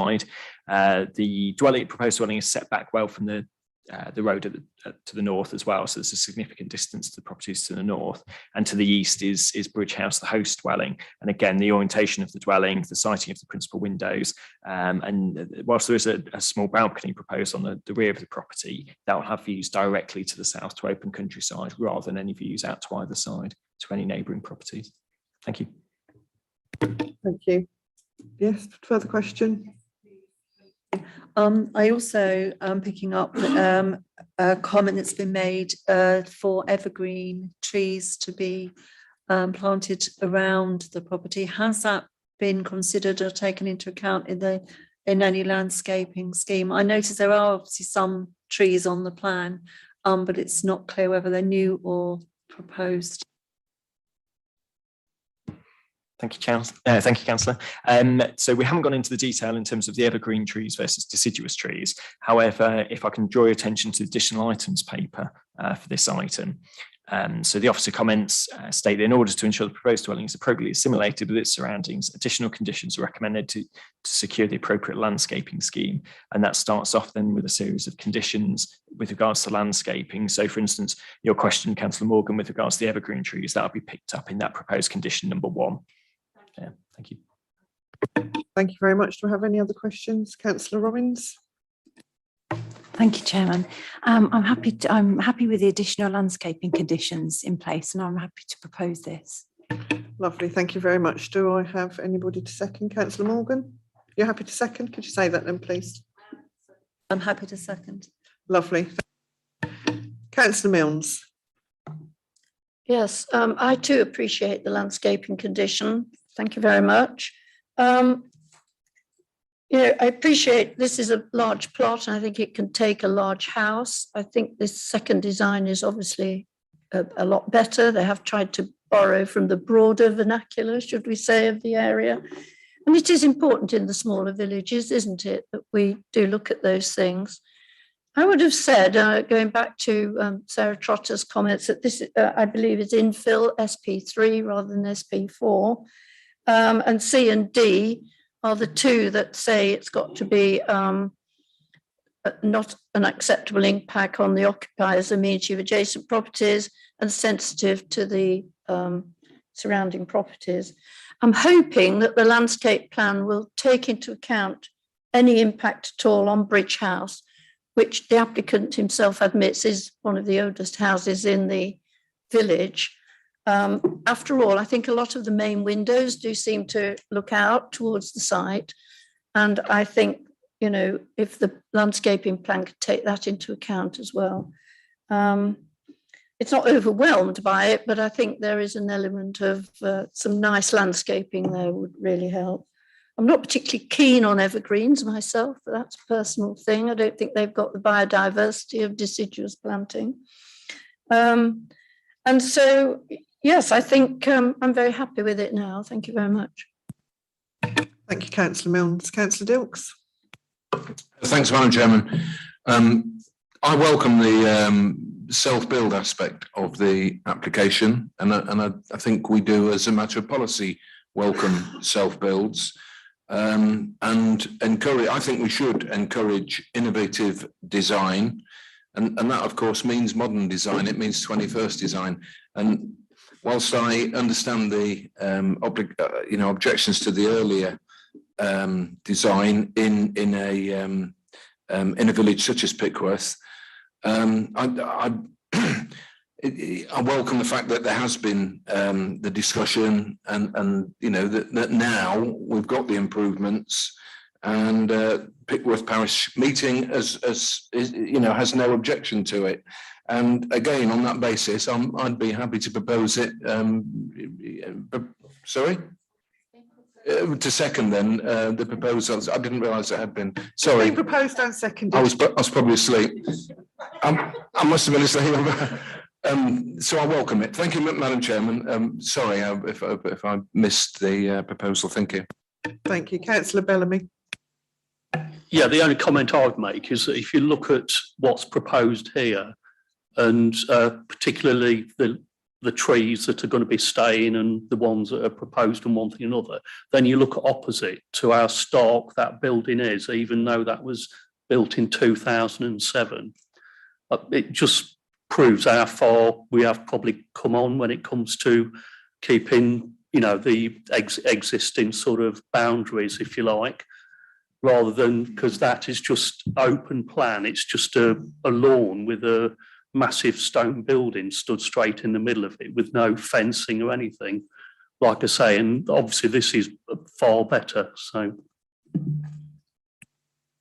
thank you, Councillor Selby. Thank you very much, Madam Chairman. Yeah, I like this application, I have to say, Madam Chairman. Pickworth's lovely village, it really is. I think this I think it fits in nicely with the village. There are some large houses in that particular village, as I've got a very good friend who lives in one, actually, Madam Chairman, who lives near the church, and this is the other end of the village to the church, so there's no impact upon the church, and that's a lovely setting as well, the church is.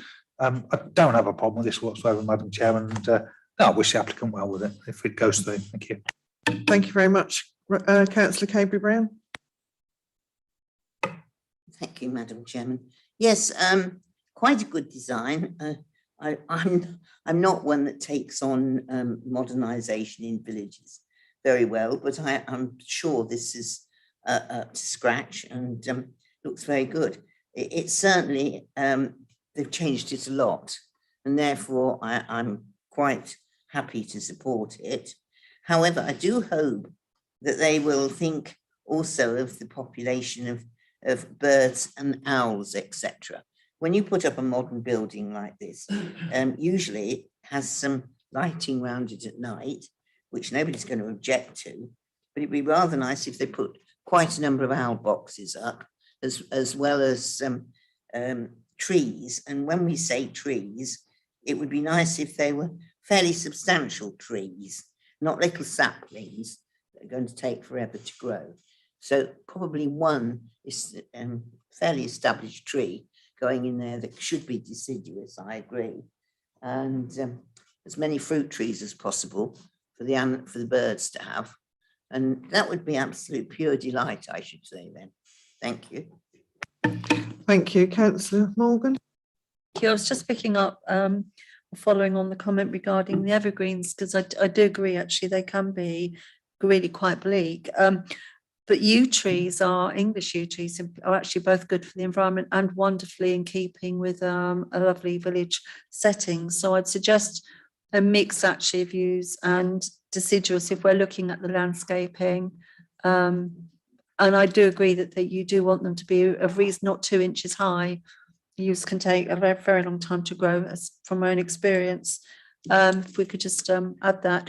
I think credit to the applicant, if I might say, because I do think they clearly have listened to what people have said. I certainly would never have approved the first application, but they do appear to have sensitively tried to encompass all there is and the different building styles, picking up the character of the area. And I think that they've done very well there, so credit to them. Thank you. Chris, did you get all that? And it's all in there. Thank you. So we've had a proposer, we've had a seconder. Everybody finished in the debate? Yep. So all those in favour, please raise your hand, please. That is unanimous. Thank you very much. That's been approved. Thank you. We will now go on to agenda item 8, and Chris Brown is presenting again. Thank you.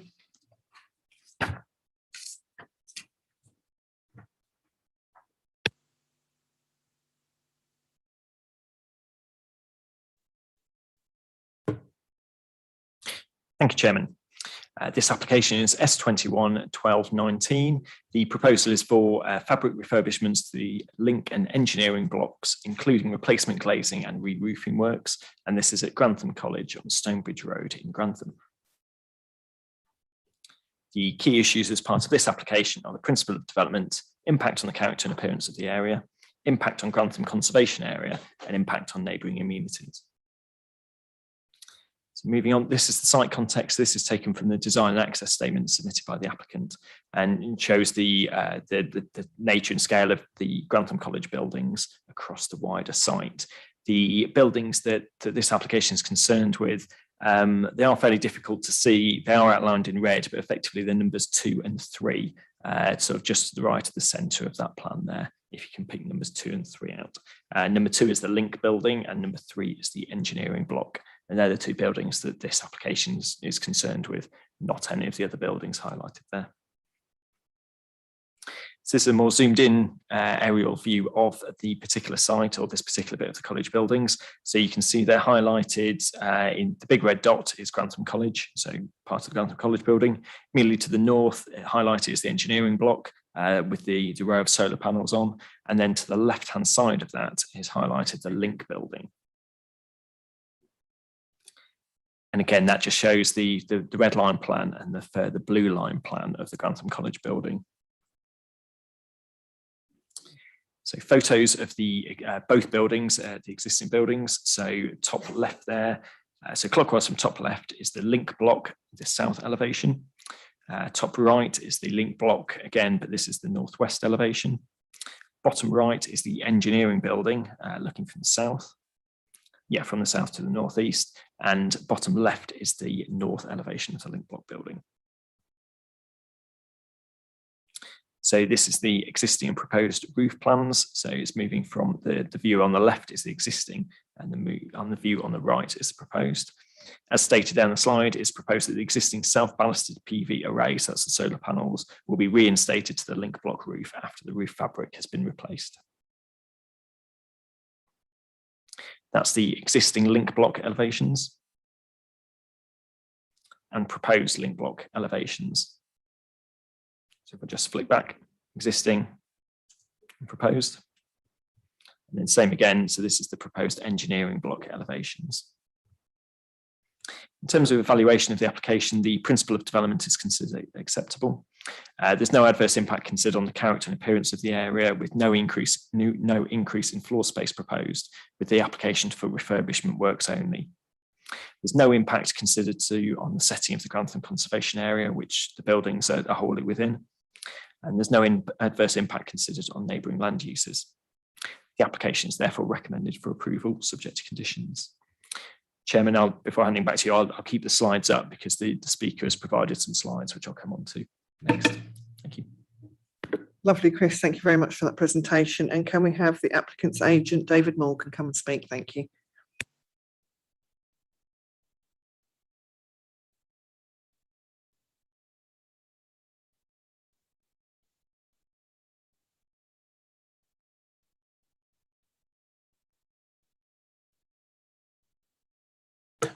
Okay, thank you, Madam Chairman and members of the committee. So both buildings in question are located centrally within the main Grantham College campus. The two-storey link building currently has a leaking flat roof and internal rainwater pipe system, which needs major repairs or replacement. Patching up the system will likely only provide a short-term fix, whereas the college are looking for a longer-term solution. So considering a replacement, we could replace the system with a new flat roof system, although this would likely result in the same issues reoccurring over time.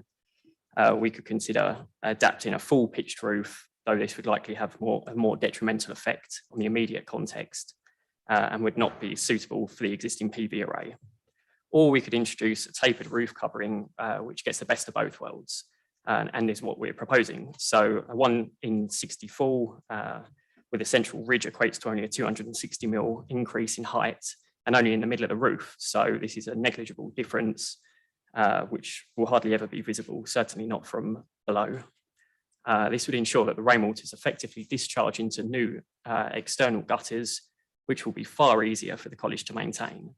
The risk of future ponding and maintenance issues are significantly reduced, and the existing PV array can be effectively reinstated. Both the single-storey engineering block and the two-storey link block currently accommodate considerable spans of single glazed metal curtain walling. So this varies in appearance from white in the engineering block to both black and burgundy claret colour in the link block. While there are currently large spans of fixed glazing, where presently the existing opening mechanisms vary between vertical and horizontal pivoting. These can be difficult to operate with the centrally hinged system, especially as many of the hinges have rusted and become stiff over time. Deep profiled external steel fins make the system look very dated. Our proposals aim to unify all glazing and external doors of both blocks with a single, it's a single double glazed aluminium framing system, all powder coated to RAL 7016, which is anthracite grey, to unify the college buildings and provide a cleaner, more contemporary look. Increased openings with tilt and turn operation increase user flexibility and ventilation, which is particularly desirable in our current climate. The proposals neither plan to increase floor area or the amount of glazing present in the college. Both the affected link and engineering blocks are located centrally within the campus and are therefore well set back from Stonebridge Road. Both established hedge and tree rows and the surrounding college buildings shield the proposals from neighbouring visibility. No historic fabric is due to be removed, and the proposals are of an appropriate scale and materiality. The Principal Conservation Officer raised no objections to the proposals, and no adverse effect on the local character and conservation area is expected. The sustainable development will preserve the heritage and setting whilst improving the immediate architecture and extending the occupation of the existing college buildings. Thank you. Thank you very much. Do I have any questions for the applicant's agent? No. Lovely. Thank you very much indeed. Thank you. Thank you. Do I have any questions for the officer? Councillor Morgan. Not so much a question, it's just a point that this is in the St Anne's Conservation Area in Grantham, and it's in my ward. I believe that every effort's been made there to actually enhance the building and add future-proofing, sustainable energy supply, etc. So they've ticked every box as far as I'm concerned. Lovely, thank you very much. Do I have anybody else? Any questions? Anybody else wish to speak in debate? Councillor Selby. I'll speak in the debate, Madam Chairman. Madam Chairman, have you ever been to the college there and the main building and gone up to the top floor? Well, let me tell you, Madam Chairman, if you go up there into the Apple Tree restaurant, you can get a wonderful meal in there, served and presented by the students. And while you're up there, Madam Chairman, enjoying your lovely meal at good value, you can see from the top floor there, you can see a wonderful view of the surrounding areas of the church and everything, and you can see down on a lot of the college buildings, and they've got these solar panels on, and you can see these from that building, enjoying your lovely meal. And I'm just pleased that these solar panels are going to be put back on. So I look forward to going up there another time, Madam Chairman, and enjoying another one of those lovely meals that I've had in there, because they are smashing, say, served and presented by the students. Thank you. Thank you very much. Do I have anybody else? Councillor Morgan. I think it's an excellent renovation. I would like to propose approval. Thank you very much, Councillor. Councillor Selby, and second, Councillor Milnes. He beat me to it. I think my hand might have been up first, but I'm a good loser. Thank you. Should add, actually, it's not a beginning, just my daughter goes to the college. So, thank you. So we've had a proposer, we've had a seconder. Anybody else wish to speak and debate? Everybody happy? So those in favour, please raise your hands. That's unanimous. Thank you very much.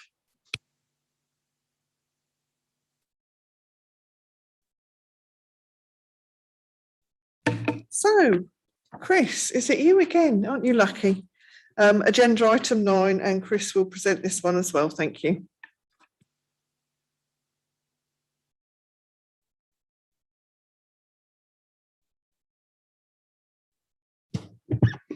Thank you, Chairman. The consideration of, I was going to say this application, however, this is two applications, however, being presented as one. So this is S21 1372 and S21 1373, of which the second of those two is the listed building consent application. So the proposal is for a household and listed building consent for the installation of a 7 metre by 3.5 metre sunken swimming pool on the eastern side of the dwelling. And the dwelling is St Vincent's Road, Grantham. So the single key issue with this application is the impact on the character and appearance and setting of the listed building, which is a grade 2 listed building.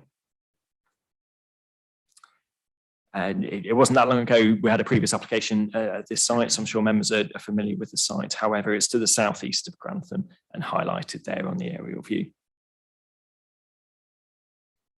Moving on to some photos, that's a photo of the eastern elevation of the dwelling. So the proposed swimming pool will be just inside from where that picture's being taken from. This is now looking at the south elevation of the dwelling. Members will recall only a few months ago, we were considering replacement windows, which was in that south elevation there on the right-hand side of that south elevation. But this proposed swimming pool as part of this application to be located in parallel to the dwelling along the right-hand side there to the eastern side. Again, this is showing the eastern elevation of the dwelling. So this is proposed pool location parallel to the side elevation of the dwelling. block plan. So you'll see the proposed pool is cited 3.5 metres from the side elevation of the dwelling, and then 3.5 metres again in width, as outlined there in red. And this is the proposed swimming pool plan. So as mentioned in the description, it's 7 metres by 3.5 metres with steps to one corner leading down. In terms of evaluation of the application, there's not considered to be any harm to the listed building, and no above ground development is proposed. It's purely digging out for the swimming pool. The council's conservation officer has raised no objection to the proposal. Likewise, Heritage Lincolnshire, our archaeology consultants, have raised no objections nor requested any planning conditions. The proposal is considered to comply with policies DE1 and EN6 of the local plan and section 16 of the MPPF, and is recommended for approval subject to conditions. Thank you, Chairman. Lovely, thank you, Chris. There are no speakers on this item, so do I have any questions for the officer, please? Councillor Morgan. I think you've answered this, but just to clarify, there will be no actual above surface building work relating to this. Is that correct at this time? Yes, it is. It's flat. You wouldn't know it's there until you fell in it. Anybody else? Any other questions to the officer? Councillor Robbins. It's not a question, Chairman, but as I say, what a councillor does in his own garden is down to him. And I would propose that we go with the officer's recommendations, and I propose that we do that. Yeah. Thank you very much, and I'm quite happy to second that. Anybody else wish to speak? Thank you, Councillor Dilt. Thanks, Madam Chairman. When I saw we had an application for a new swimming pool, I got rather excited.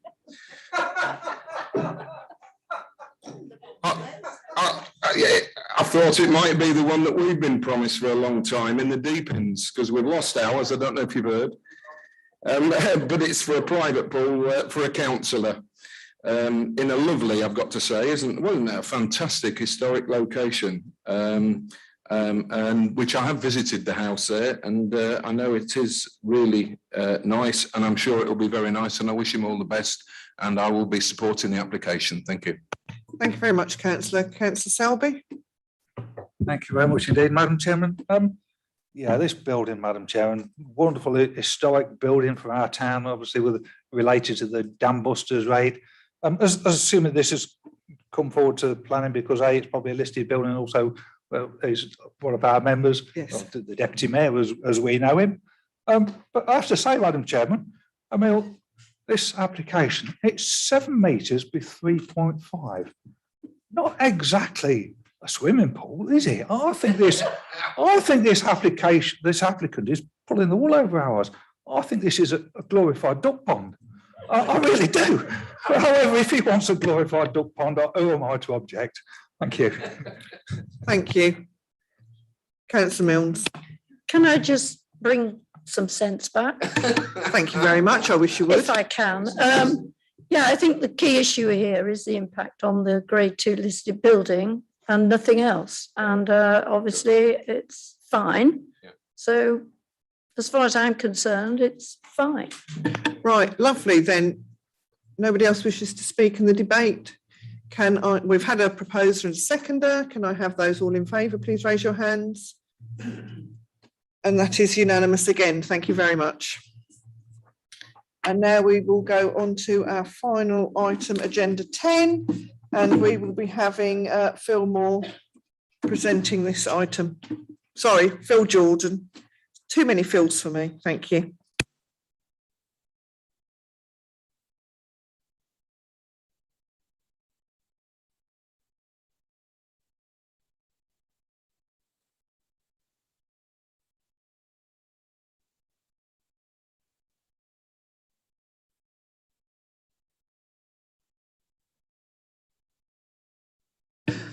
Thank you. As this has been pre-heard, Councillor Nick Robbins was not on the committee at that point, so he's unable to speak.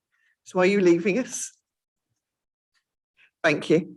Thank you very much. And as it's been pre-heard, there will be no public speakers. Thank you.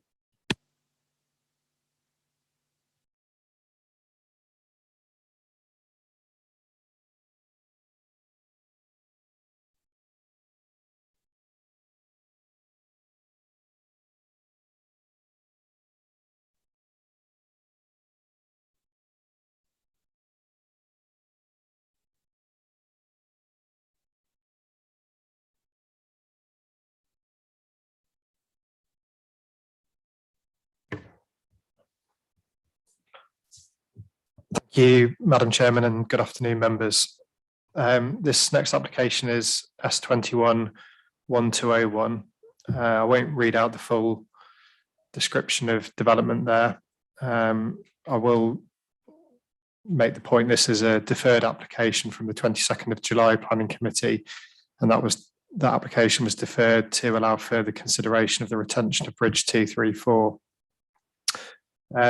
It is relevant to note at this point that since that meeting has been held, the applicant has confirmed that they wish the details as previously submitted to be reconsidered.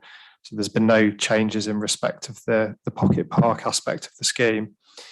The changes that have been made to the scheme are further details of the soft landscaping and hard landscaping for the wider part of Zone 6 and 7 have been submitted.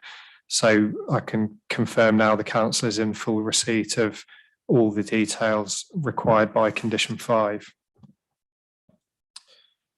So I'll just put the conditions on the screen. Again, I won't read them out in full, but Condition 2 was effectively a historic building recording condition that required the applicant to submit details of a level 4 recording survey in relation to Bridge 234. It is implicit in that reason, looking at the bottom, that the bridge would be demolished, and there was a requirement for the developer to submit those details before that happening.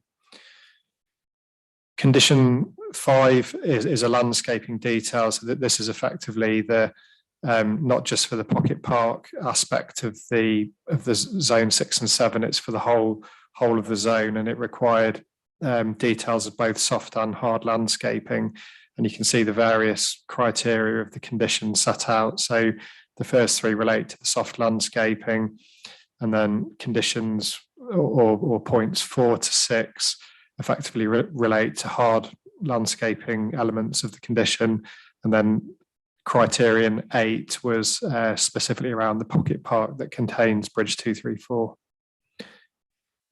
So I won't dwell too long on this screen, but just so members are aware and familiar, we're talking about a residential housing development to the south of Bourne, and in particular we're looking at Zone 6, or this part of Zone 6 and Zone 7, which was submitted as a reserve matters application and determined by Planning Committee back in March. These next 2 slides are photos of Bridge 234, which I'll come on to when I talk about the evaluation of the application. So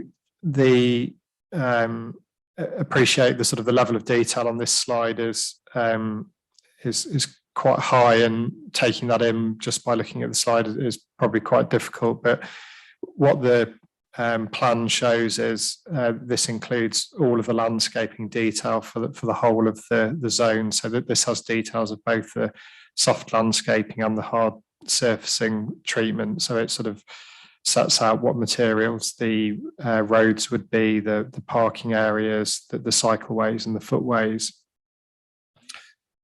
Accompanying that, and this is just an example of one of them, that they come in a series of individual plans that set out the detail of the soft landscaping, and this is really the detail of all of the individual plants, trees, hedgerows, shrubs that would go into a residential scheme. So we're now in receipt of the full suite of plans in respect of soft landscaping. Coming on to the pocket park, again, I'll just leave that slide on the screen for a short time, but effectively the point to get over to members is that the details of that pocket park remain as previously submitted and as previously considered at the meeting back in July. They do show plans to remove Bridge 234, but in place leave a number of features, including the play equipment, some planting features around the site and that paved area as a tribute to Bridge 234. So I'll just do a brief evaluation in terms of condition 2, the requirement was to submit a historic building recording survey. And in this sense, the building is Bridge 234. The applicants have done that, and those details have been considered by both Heritage Lincolnshire and the council's conservation officer, and they're happy with the level of detail that's in that report and the assessment that's been done. And so the recommendation is that the requirements of condition 2 have been met, and that condition should be discharged. In terms of condition 5, I'll just sort of take a step back and say, when we're talking about Elsie Park, the wider principles of developing Elsie Park were set out back in 2001 through the outline consent, and that's effectively the permission that gives or grants overall consent for developing a residential scheme at Elsie Park. The particular part of the site we're talking about today was covered by Reserve Matters application S21-0113, and again, members will recall that was determined back in March this year. There were further conditions added to that particular Reserve Matters permission, and 2 of those are the conditions that we're discussing today, condition 2 and condition 5. Specifically in relation to the bridge, I'll just make a couple of important points, and it's worth saying at this stage the test of this application is whether the requirements of the condition have been met, not a decision about whether to retain the bridge or not per se. It's worth noting there aren't any conditions on the outline consent that offer any protection to the bridge, and the bridge isn't listed and the area isn't in a conservation area. And as a result of that, express planning permission wouldn't be required to demolish the bridge. So there is a scenario that the developer could submit a prior notification application to the council for demolition of the bridge, and there isn't any planning judgment attached to that. It's just to do with the safe demolition procedures, and that is a very relevant and material planning consideration in the assessment of this application. It's also worth noting Elsie Park Community Trust, they're ultimately the body that are required to adopt this part of the site and the open spaces. They're legally obliged to do that through the Section 106 agreement that's attached to the outline consent, and they are fully supportive of the application proposals, and have also noted that they wouldn't be willing to take on the maintenance and ongoing liability that would be associated with the bridge. In terms of actually what is proposed, as I say, the picture probably tells a better story than I can put into words, but that pocket park has picked up on some elements of the bridge, and it includes 2 play areas. Within that, there are some train-themed elements of play equipment. There are also proposals to salvage some of the existing brick and limestone material from the bridge to both mark the position of the bridge and create that replacement piazza. It also includes details of the location of the proposed signage and interpretation boards, which would be there to illustrate the history of Bridge 234. It's relevant and worth noting the objection that's been received in relation to the application. That's been significant in terms of the number of names on the petition and the response to the application itself. I would just say at this point, and remind members that, whilst sympathetic to that position and campaign that's set out to retain the bridge, members need to very much focus on the application or the details that are in front of them and whether or not they comply with the requirements of the condition. In that respect, and in respect of the particular part of the scheme that relates to the park, the pocket park that's been put forward is considered to be a high quality open space, and certainly the campaign and the sort of engagement with the developers has had an impact on the way that open space has been shaped. I think it's fair to say that without any response from the public, there would be more than likely no tribute there to the bridge, and possibly no sort of fitting memory of it in place at all. So whilst that, I think what I'm saying to members is it's very difficult through the planning process to insist on the retention of the bridge. I think that campaign has had some weight in terms of the way that the proposal's been shaped. But the recommendation is the details as submitted do comply with the requirements of condition 2 and condition 5, and therefore it's recommended that those details are approved and those 2 conditions are discharged. Thank you, Madam Chairman. Thank you, Phil, for that presentation. And can I remind members that it is the 2 conditions, discharge of conditions, that we are discussing today, as they are the only things that are on the application. Thank you. Do I have any questions for the officer? Councillor Morgan.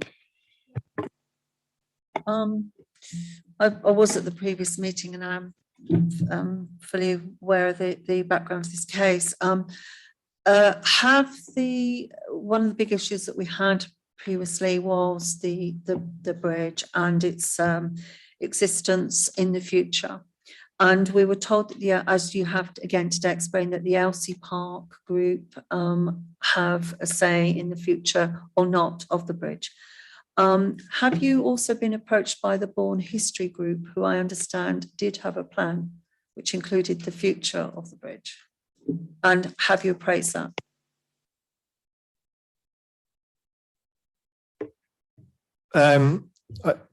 There have been obviously suggestions for alternative parts to that space, but they haven't been received in the form of a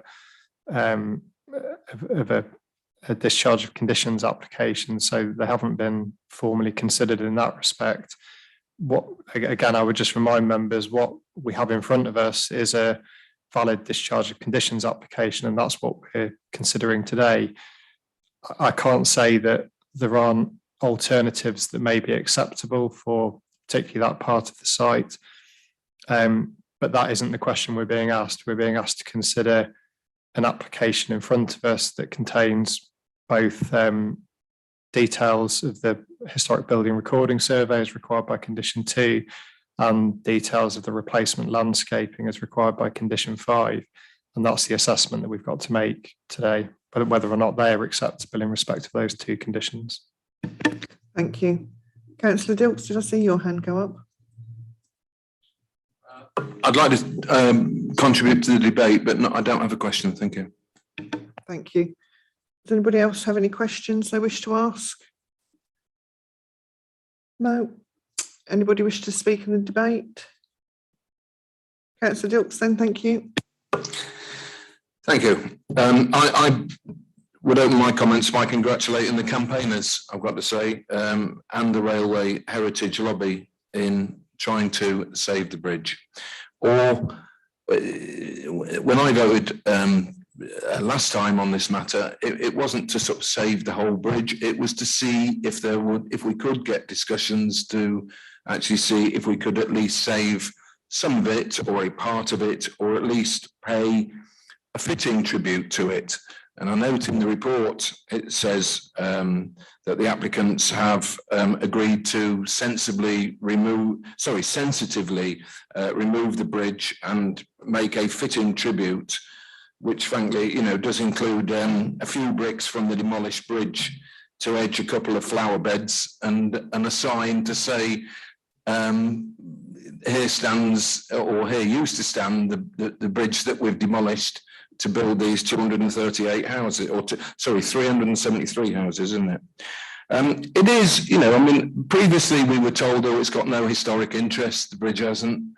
I'm sorry, but it has, and I think that has clearly now been shown. There is historic interest. It's clearly not listed, we accept that, but it is a link to Bourne's railway heritage past. We spent a lot of time at the last hearing talking about who would, you know, if the bridge were kept, who would be responsible for maintenance costs and the costs of maintenance? But as we've seen in the supplementary papers, costs of maintenance are not a material condition. We see in the report at paragraph 923, credit should be given to the sympathetic approach the applicant Bellway has taken with regards to the bridge. As I've said, I don't think it's a particularly sympathetic approach, and I understand why they want to get rid of the bridge to get as many houses in as they can. But Elsie Park, you know, is a housing estate. It hasn't got a great deal of well, what I should say, I'll be careful what I say, but it doesn't got a great deal of sort of other interests, if I could call it that. And I just think, you know, the bridge is and could be a quite an attraction if it were properly looked after, and it hasn't been. And my final sort of thing I'd say is, you know, the reason for, I note the reason that the planning officer gave, you know, for one of the conditions was to ensure the historic element is recorded before it is demolished. Well, you know, for me, you know, we shouldn't put everything in aspic. I wouldn't argue that, but there is a case for retaining things of historic interest, such as this bridge. I accept what the officer says about that we don't need, you know, the applicants don't need specific planning permission to demolish it. I very much regret that, I've got to say. And hearing, you know, the advice we've been given, I will not be voting for this application. Thank you. And please remember that we are voting on the conditions of the application 2 and 5, not for the bridge.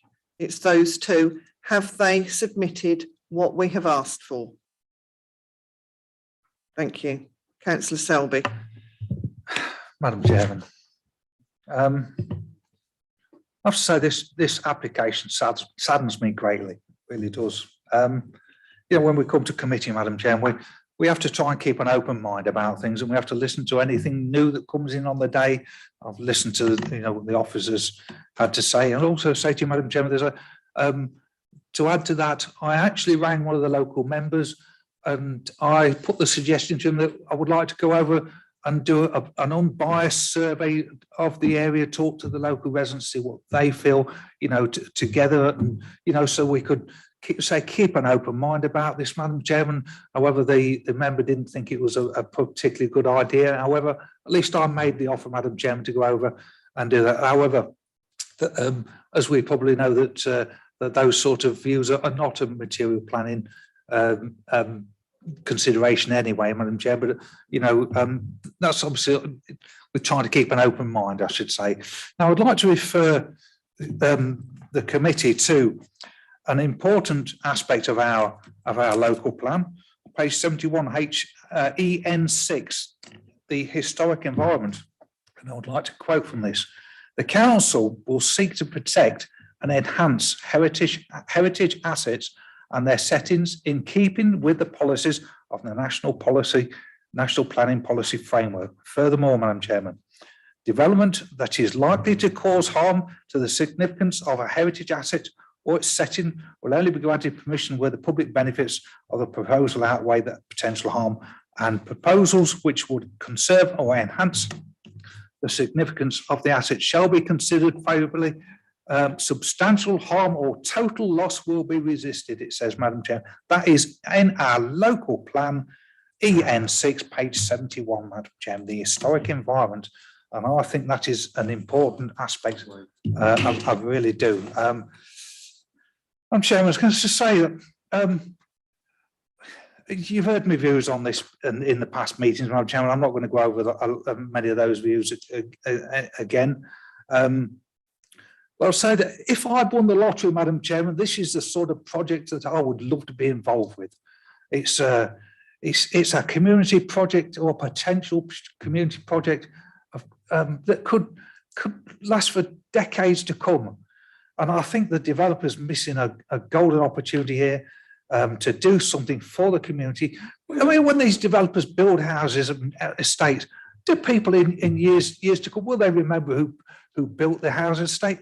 But if they did something for the community, such as developing this into a community project, they'd be remembered for years to come, and remembered for all the right reasons they really would, in my view. So I appeal to the developer, I really do, and say, look, please, just consider the benefits that this could give to the community. And as the planning officer said, this is a test of the requirements of the conditions met, and in my view, they're not met on heritage grounds alone. Madam Chairman, I cannot support this application design. I'm very much of this like-minded with Councillor Dilks. I'm sorry, Madam Chairman. I do feel passionately about this as a qualified bricklayer. And I'm sorry. Can I just remind you that we're really not discussing the bridge? It is the conditions 2 and 5. Have they been met? Madam Chairman, we've had a full and frank discussion at our last meeting, and it was deferred. I'm just going to conclude, Madam Chairman, if I may just say, I agree with what Councillor Dilks has said, and for me, as I say, this application saddens me, and I'm sorry, I cannot support it. But the application has already been submitted. It was submitted 20 years ago. Excuse me, I'm speaking. It was submitted 20 years ago. We lost out then. That's when it should have been protected. We have no protection on it. Elsie Park Trust do not want it either. And as far as I'm aware, where this bridge is, that is where the play park will be. So it isn't to build additional houses. This is where the play park will go. Am I correct? Thank you. With respect, Madam Chairman. Yes, and it is going where the bridge is going. With respect, Madam People do not want the expense of the upkeep. That is the trusts. They will have to look after it. With respect, and the Madam people Chairman, of Elsie Park will have to pay to look after it. They don't want that. Well, exactly. And talking about the bridge isn't now, because we are discussing the 2 items, 2 and 5. Have those conditions been met? That is what we are discussing today. We've had a long discussion about the bridge at the last meeting. It was deferred. What we should have been discussing at that meeting is items 2 and 5. Had those conditions been met? That is what we are discussing today, not about the bridge as such, but have those 2 conditions been met? Thank you. Councillor Morgan, please. You've had your say. You can speak again later if there is time. Councillor Morgan, thank you. Thank you. First of all, I'd like to draw attention to page 107 1.4, the addendum to the committee report, where it states quite clearly, it was proposed, seconded and agreed the application be deferred in order that retaining the bridge could be investigated further. Therefore, I do think it is appropriate that we do discuss the retention of the bridge at this meeting. It is minuted clearly there. I totally agree with your comments, Chair, regarding the fact we're in this position largely because what must be deemed a failure in 2007. But I think it works both ways. It all depends on how you look at it. They failed to mention specifically the bridge. They did not mention or refer to its demolition in 2007. What they didn't do was refer to it really at all. Sorry.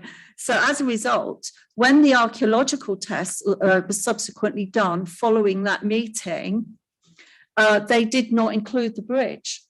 I understand they included some other Roman sites, etc., but they did not include that bridge.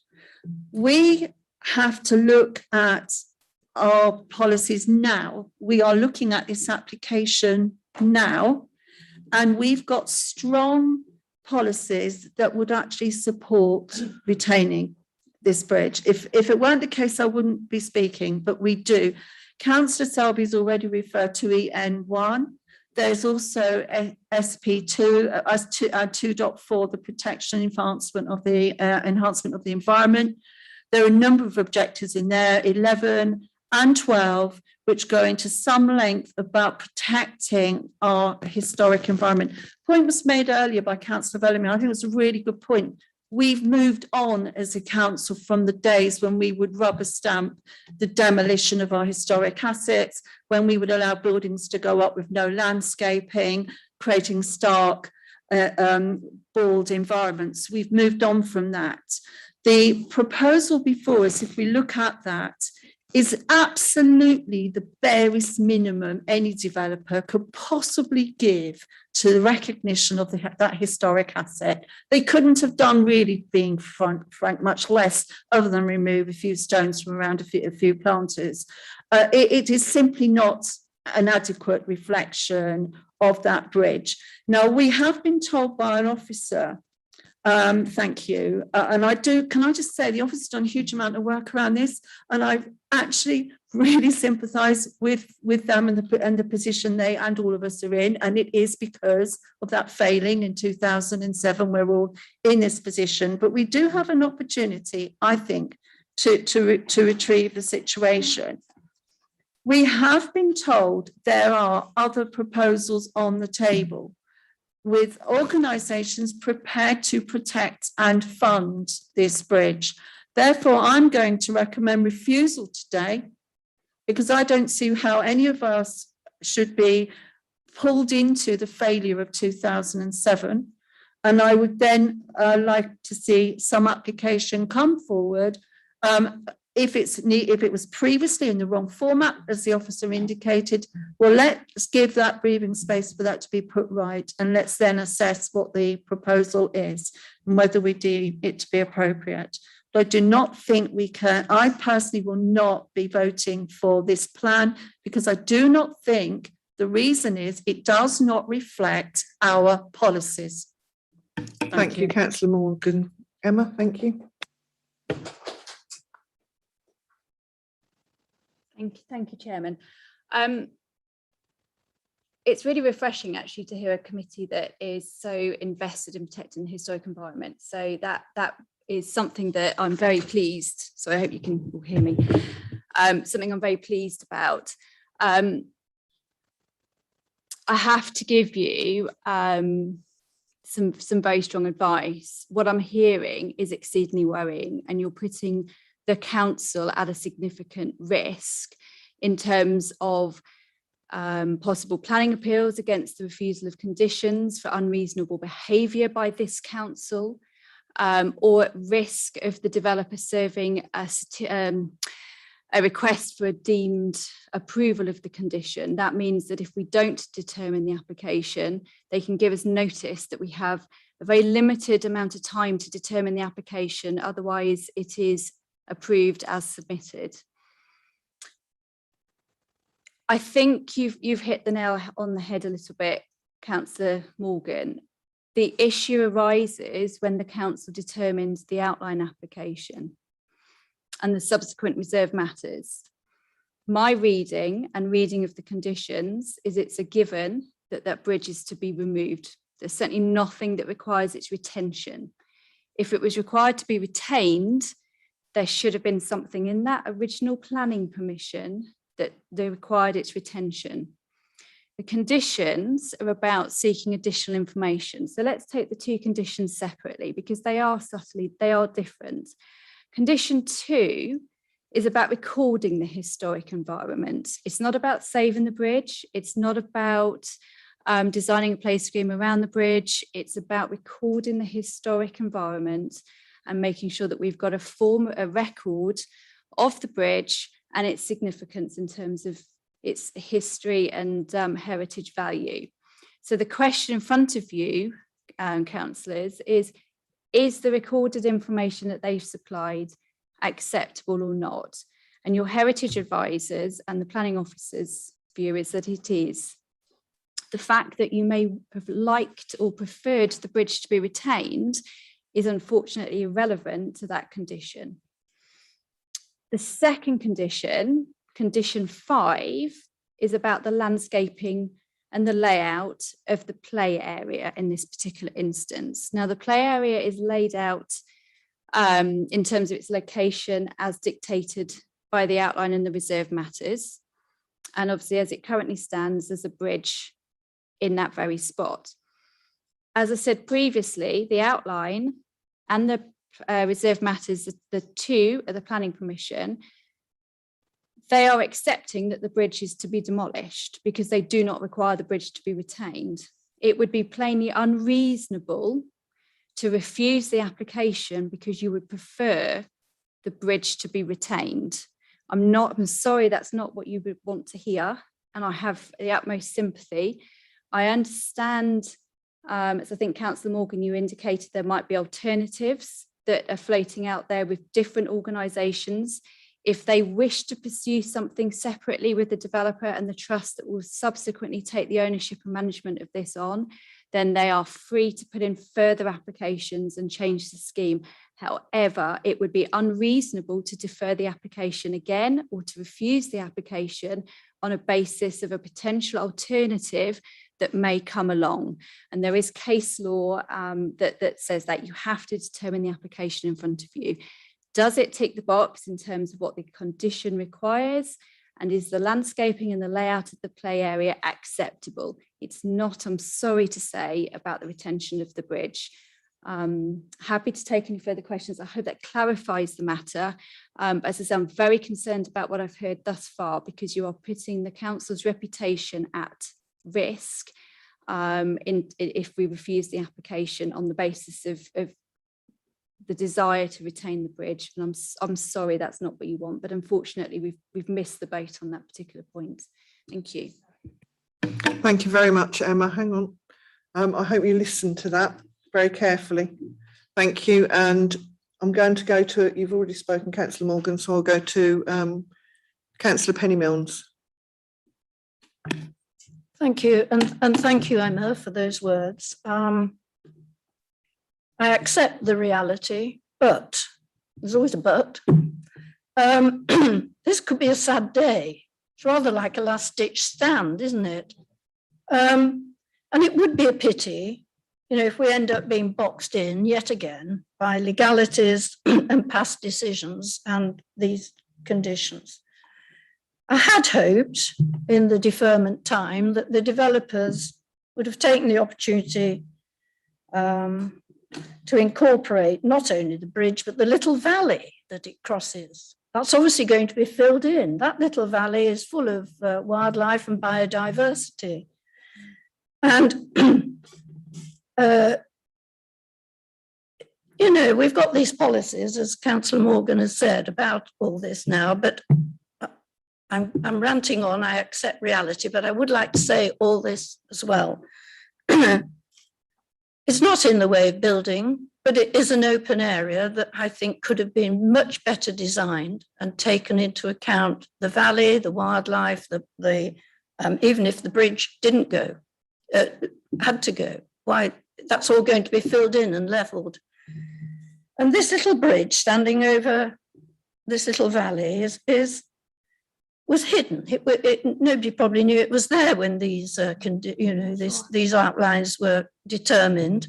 And it's a very sad case that we are, you know, looking at something from 20 years ago.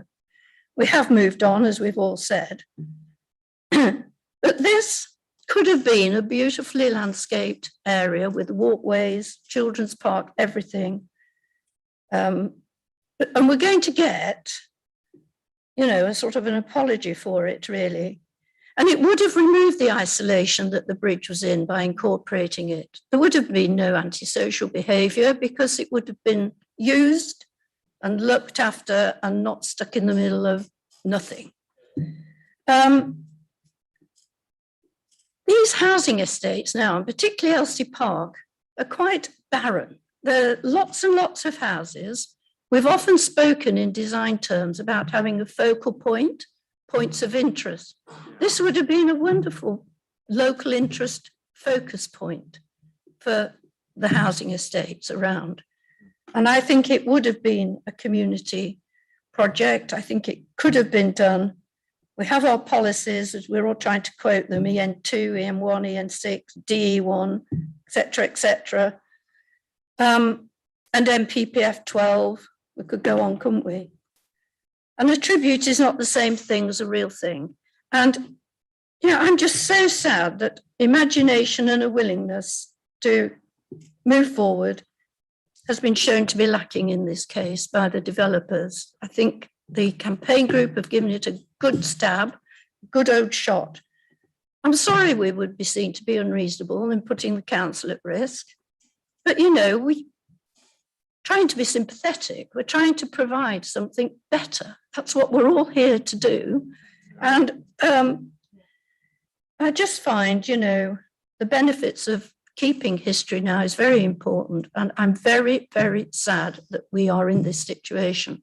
And I would have brought my box today, but I didn't. Too much to bring. And I don't know what we can do about it. Probably not. But I think we all ought to register our vote of dissatisfaction with the whole situation. Thank you, Councillor Mills. Unfortunately, sorry, Councillor Dilks speaking. We are where we are, like I've always said. We're 20 years too late, unfortunately. And hopefully this will never happen again in another application. Councillor Bisnassing. Thank you, Madam Chairman. Most of the things are probably part of it, which I was going to say. Councillor Mills have put it quite eloquently. But I would rather come probably, I think Emma gave me a slight little, a chink of light, I would say, that probably we could ameliorate, so especially on condition 5, as it says in there, that the play areas, including naming, equipment, interpretation boards, and proposed pocket park application. I just wonder in the condition to make it a better park. If part of the bridge, I know demolish part of the bridge, but retain some of the bridge, including at the theme park within that park area. So it stays, because not all the bridge are unsound. I think we've got plenty of reason with our EN1 and EN6 that we can quote on it. And also, as starting on the page, as Councillor Morgan pointed out, 107 paragraph 1.4, it says that we have to try to retain, consider retaining the bridge that could be investigated further.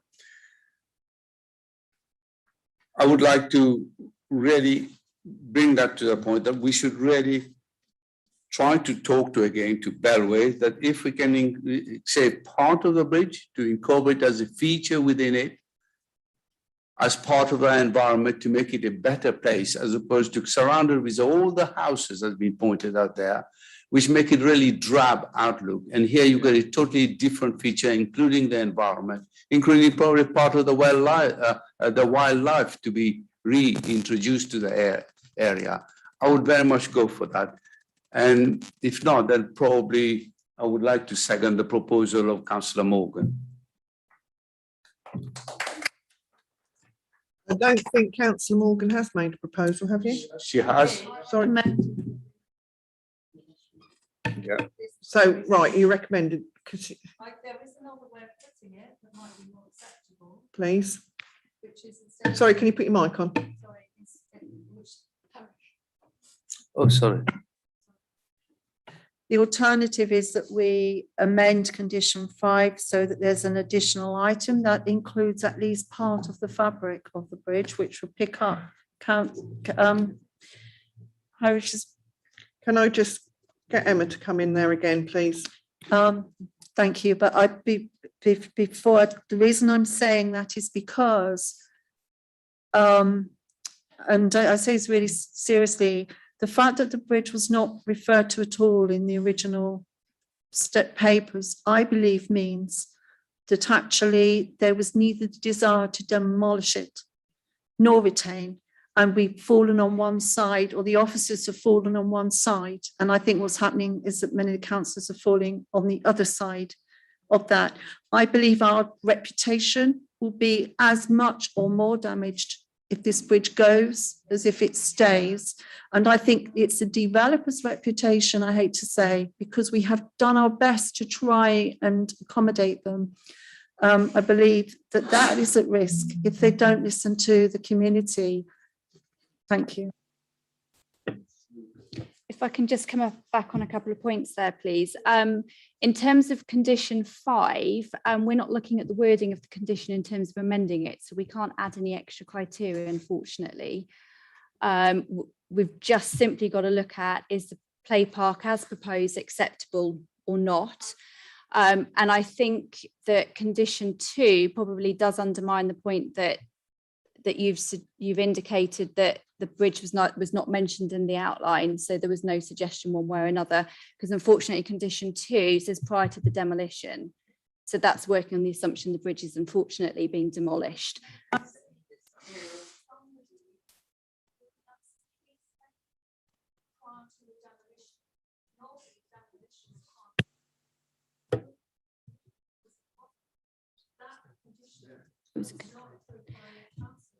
So my understanding is that was a reserved matters application that was agreed at planning committee. So it was wording agreed by the planning committee.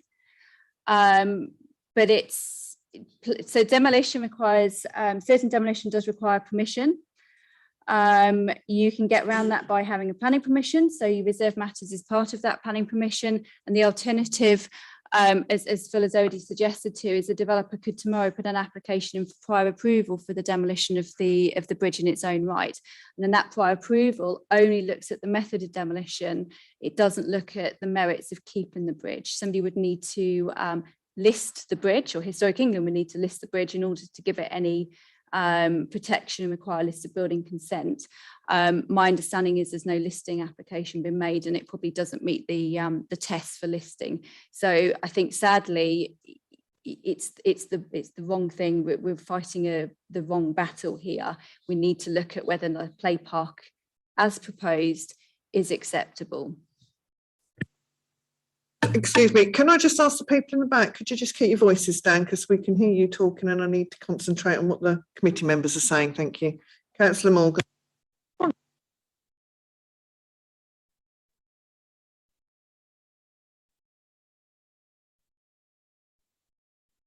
So we have a contradiction within our own paper even today, because we're saying one of the reasons we are here today was to consider the future of the bridge, and then we have a statement saying prior to the demolition of the bridge. So there's a conflict there, whether there's a potential future of it or a definite ending of it within our own paper that we're looking at today. I think that needs addressing.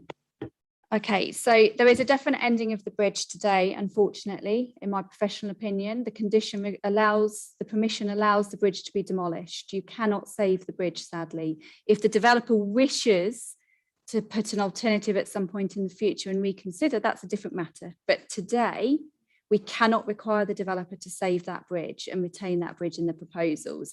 At the last committee meeting, and obviously it's prior to my employment here, I was not at that committee meeting, I would have advised exactly the same. Members, as I understand it, deferred to allow discussions with the developer to see if the developer was willing to change the plans to save the bridge.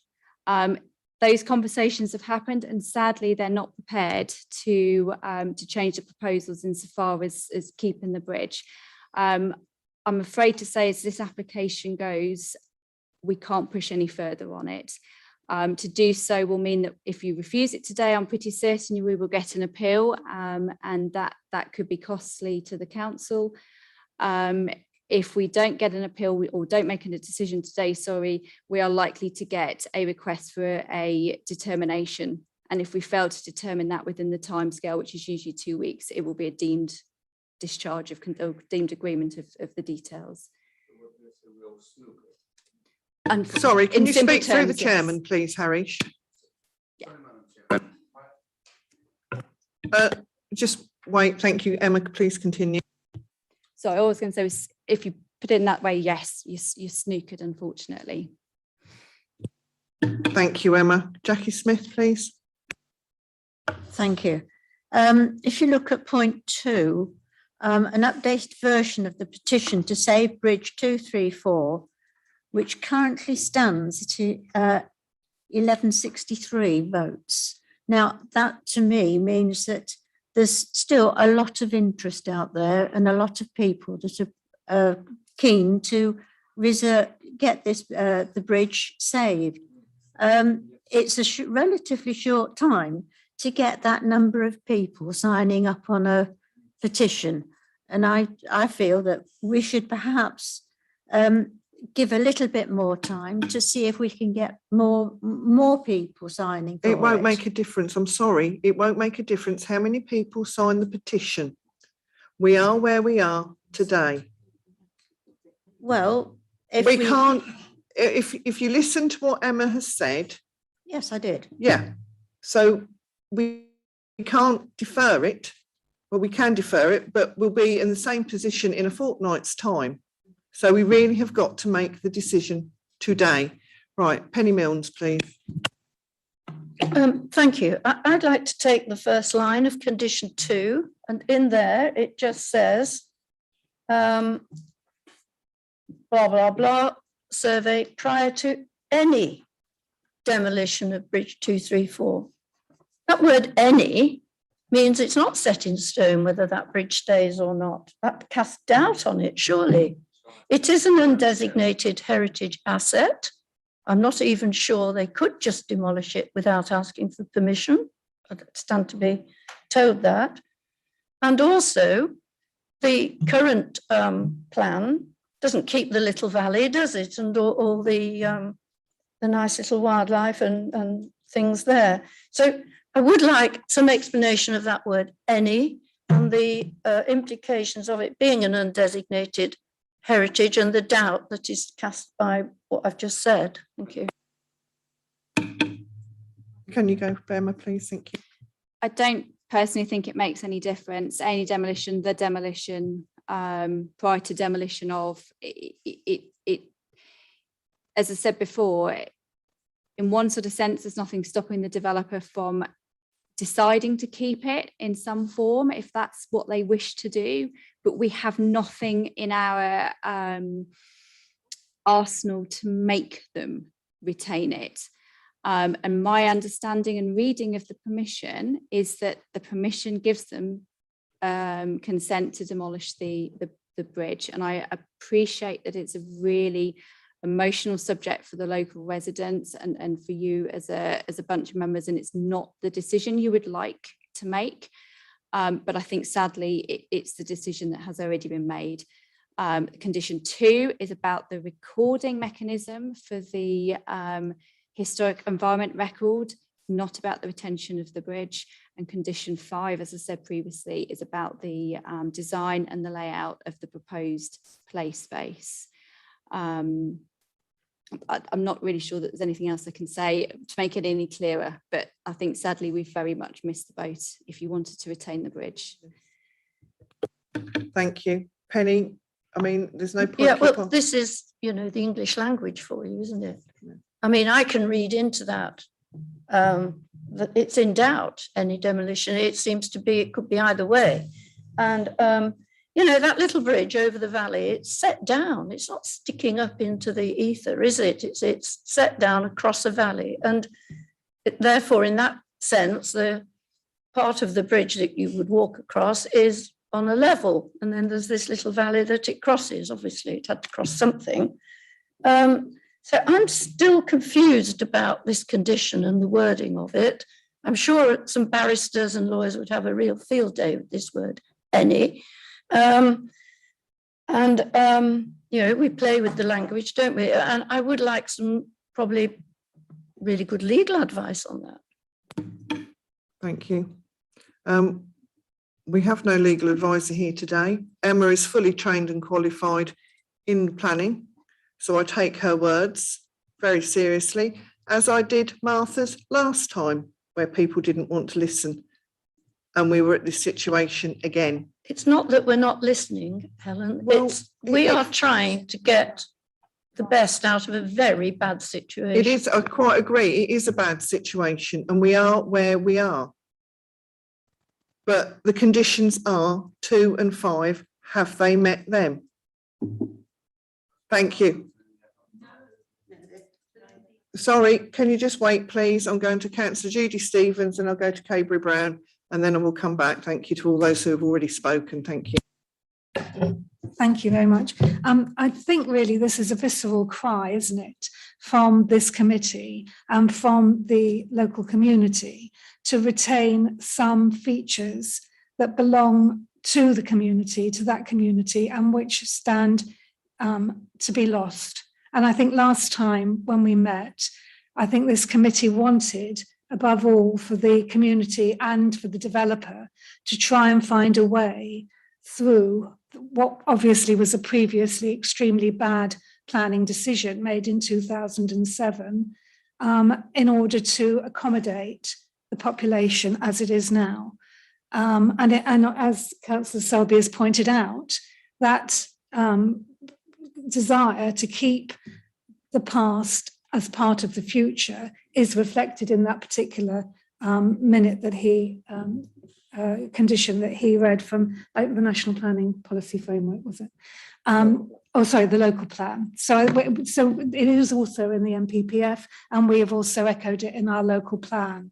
So that is a real desire from this council, from this committee, and from members of the public who want to hang on to our past in a more positive way than we have done in the past, when we've just obliterated acres and acres, millions and millions of aspects of what we would now treasure and wish to goodness that we had kept. I think particularly Councillor Dilks of the Tide Barn in Deeping St James. But I would also, and more probably relevantly, mention the signal box in Deeping St James, which used to bear the words Jimmy Deeping. And that was our local signal box. And it was why Deeping St James is known by locals as Jimmy Deeping, because they put the sign up and it was wrong. And we had a similar conversation. We were in the Last Chance Saloon with Network Rail when they wanted to demolish the signal box and take it down, and that would have been it forever. And unfortunately, Councillor Dilks and myself at that time were united in fighting for the Deepings Library. And unfortunately, the fight for the signal box had almost passed us by. And so we weren't able to save the signal box in position. But what we did do was to negotiate long and hard with Network Rail, who saw the value of actually the community's desire to keep it. And so when they took it down, they didn't demolish it. They took it down piece by piece. And we have got it still. And we've just recently, in fact, this week, received £20,000 from the National Heritage Lottery Fund to help the group of people together who've got together to actually rebuild the signal box. And land has been purchased with the help of the local United Charities and with the government, just a little way down the line to reconstruct the signal box. So that wasn't a total failure. We've got the signal box, we're going to re-erect it, and it will be there as part of our heritage. And I have every hope that today, when directors of Bellway Homes listen to the conversation that this committee has had and listen to the representations that have been put forward by local people, they will see the value of Bridge 247, and they will realise that it has more commercial value to them than any marketing that they put together for their houses that they're about to build, because they will have been responding to the visceral needs of a community and possibly a country who doesn't want to see its heritage obliterated. So I think all of the planners, planning officers on the council, all of the committee and all of those gathered here need to take heed to what's been said today, and they need to work positively, hopefully with Bellway Homes, to make this into a very positive headline, not only for this council, but for them and for the local community. I think it can be turned around. I think it can be positive, and I think it would be a marvellous achievement. So I'd like to leave that there. Let's look at it positively. Let Bellway Homes see this as the most fantastic opportunity to put Bellway Homes on the map, not only locally, but nationally, as a housing developer that listened to the population. Thank you. Thank you. I understand what you're saying, but again, for this application, it is those two items that we are discussing, and those are the two items that we will be voting on. I can't say it enough. Thank you. Councillor Cabry-Brown. Right, Madam Chairman. Well, I think Judy has said absolutely everything I feel about this. And I think as a council, we've got to be seen to stand up and do everything we can to stop this going through. And therefore, if we have to vote against these conditions being correct, we have to vote against them. I'm sorry, it's probably not what the officers want. It probably isn't what anybody wants of the hierarchy. But on this occasion, if we've got to save part of historic Bourne, and I agree with Penny on the Valley, we've got shrews, you've got all kinds of things in there. And for goodness sake, they can incorporate it. There should not be a problem of incorporating that bridge. And it'll probably make the whole Elsie Holmes thing a little bit more amenable to everyone. I think it's awful. You go in there and you get lost every time you go. So I'm sorry, I'm going to support anyone who has put a, and you've put a proposal. Just to clarify, I put a proposal in which I understand how it is seconded. So I'd like to. Thank you. Sorry, thank you. Emma, did you want to say anything? Thank you. Thank you. I'm not going to repeat myself in terms of the advice I've given about the soundness of or the concern that I've got in terms of the debate I'm hearing. If you wish to move a motion for refusal, you will need to go through each condition and you'll need to provide a reason for refusal, I'm afraid. Thank you. Councillor Penny Milnes. Is there any merit in this very sticky situation of another deferment to talk directly to the developers, having heard this committee? And let's see what that brings. It didn't bring any joy leaving it, you know, for them to fight out with the community. But after this meeting and what's been said, is there any merit in doing that? I don't think there is. They don't want. I would like to propose it if there is. So we've already spoken to the developer directly. It's not just a case of leaving them to fight it out with the local residents. As it stands, the developer is not prepared to alter the plans. Now, you could approve the conditions and we could separately have another conversation, and you could nominate maybe a committee member to sit in on that particular meeting to try and convince them to put in an alternative. That's something that we could certainly facilitate separately.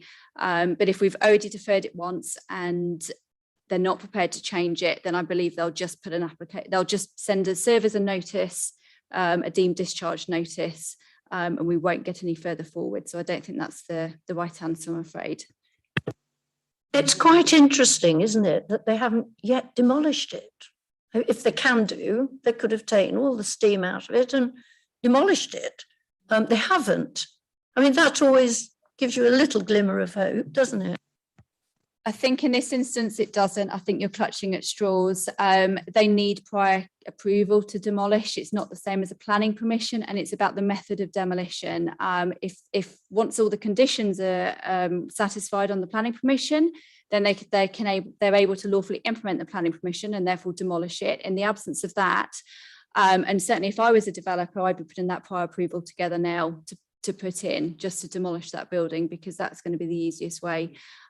Because it is simply just about the method of demolition. Sorry, as an undesignated heritage asset, it doesn't need planning permission to demolish?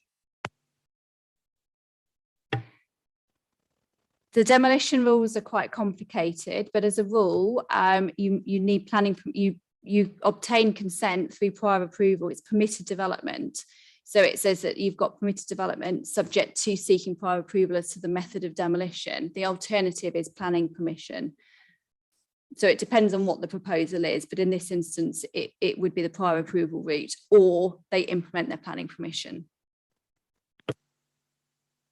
Excuse me. Councillor Caberry-Brown. Madam Chairman, can I just confirm these meetings are all recorded, aren't they? Can I confirm that These council meetings are, yes. been? Well, I would have thought that any developer worth his salt, if he was able to listen to a recording of this meeting today, would certainly think twice about going ahead and demolishing that bridge.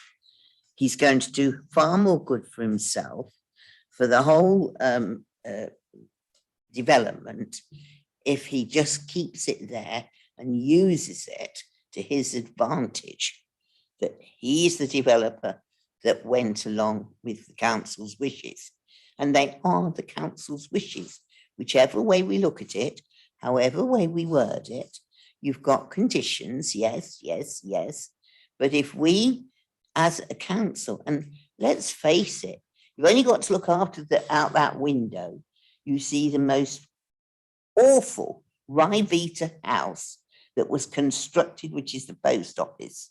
Now, thank goodness, I don't think any of us were on a planning committee at that time, because we wouldn't have let it go through.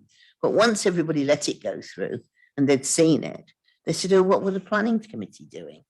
Now, the planning committee on this occasion are trying to preserve something of interest and historic value, I suppose, in this area.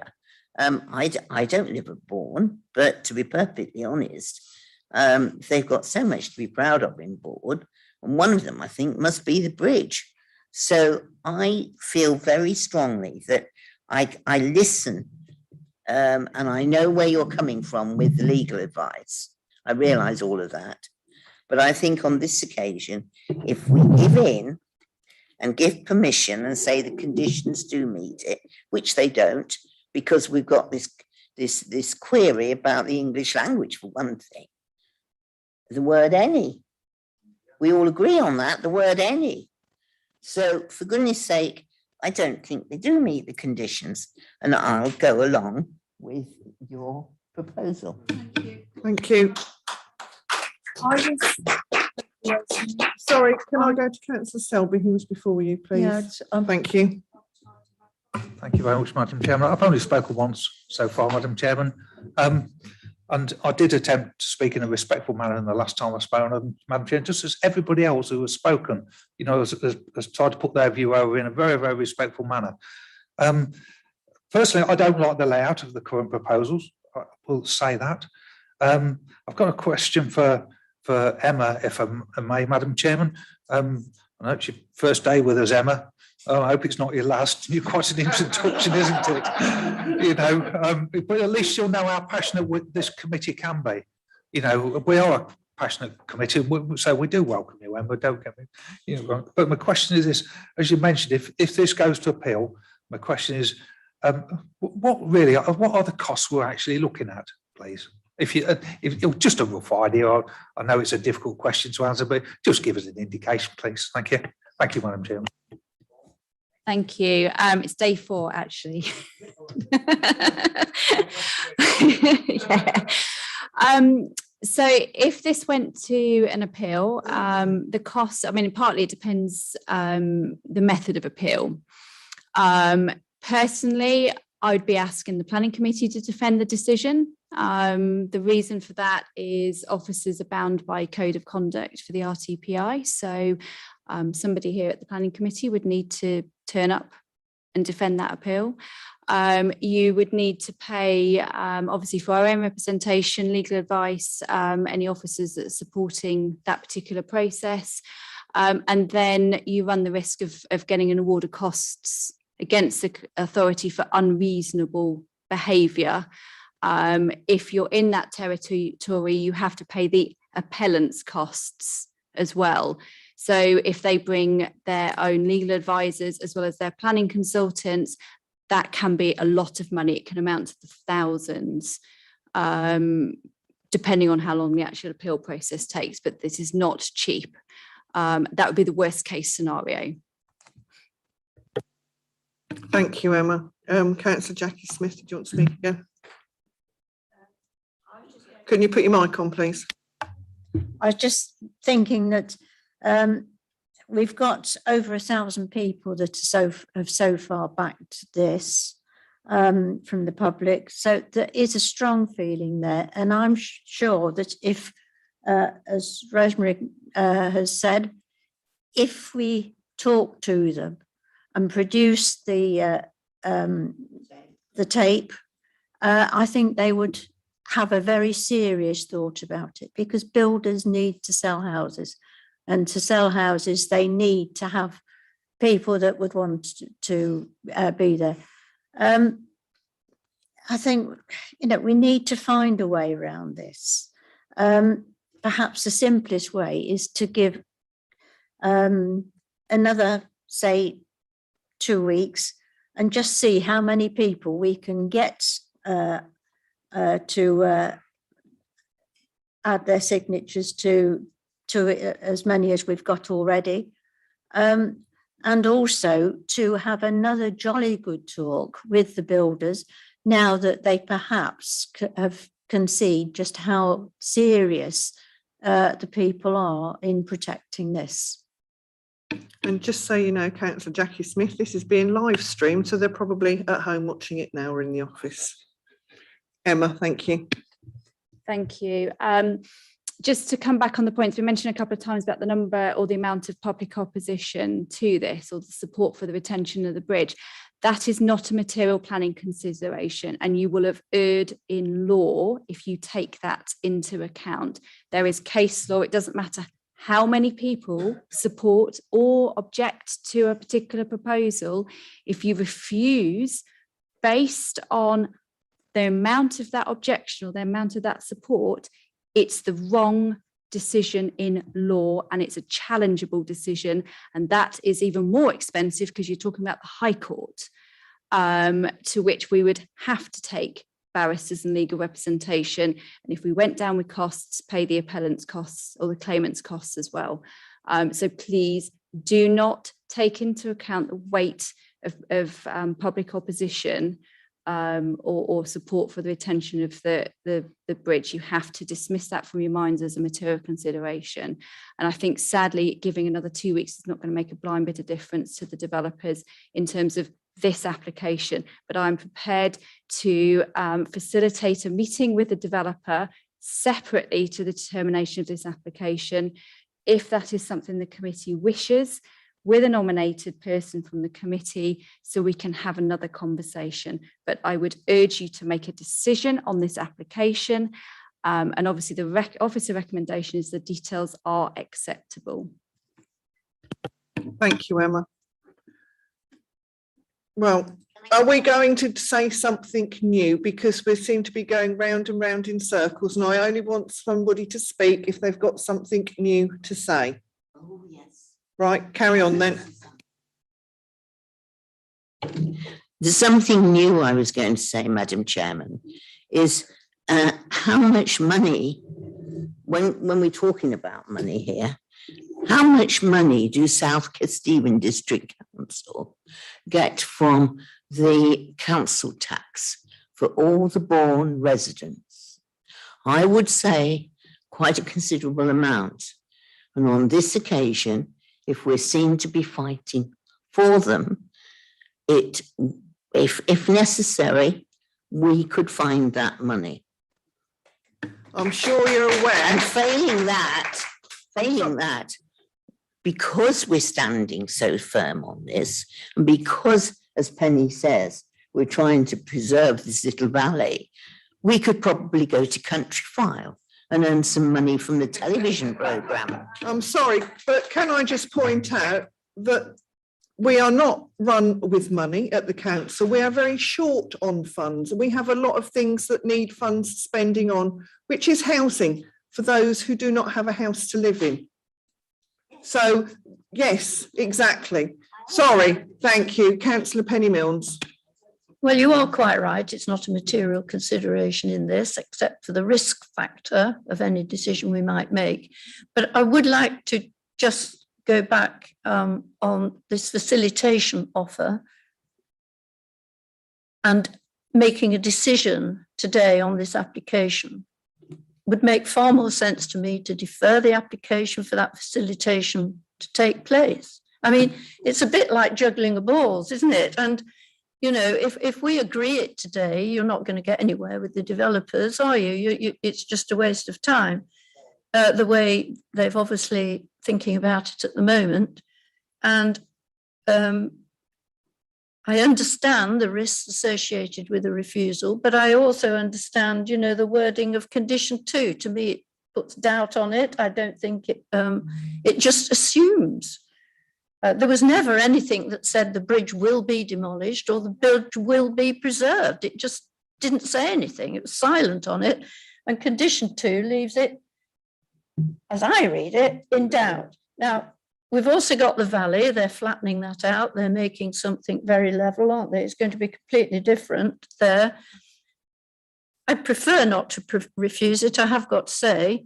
So I'm going back to my proposal to defer it, to have some facilitation talks with the developer once they've heard what the committee have had to say today.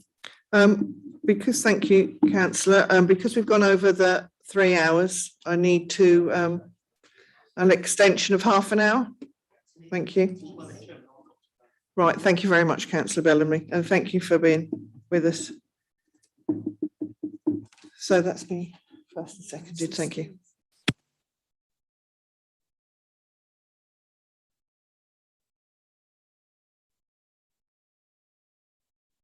Sorry, Councillor Stevens, have you anything new to add?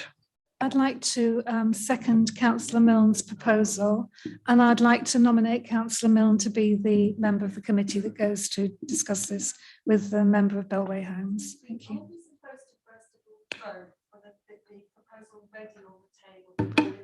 Yes, we are. Thank you. You can put an amendment. We're not voting. It's an amendment. We're not voting. Sorry, can we have the Democratic Service confirm, please? So I think you've got a proposal on the table to refuse the application. A deferral is not an amendment to a refusal. That negates the motion. So you'd need to confirm the reasons for refusal and vote on that motion that's been put.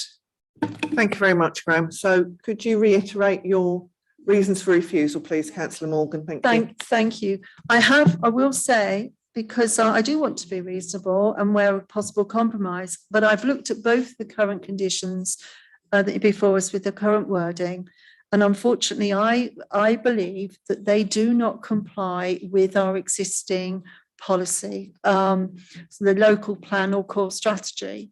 In particular, I won't read them all out, though I could do if you wanted to, but EN6, which Councillor Selby quite rightly mentioned, and then we've got the SP policies 2.4, which I will read out because of its relevance.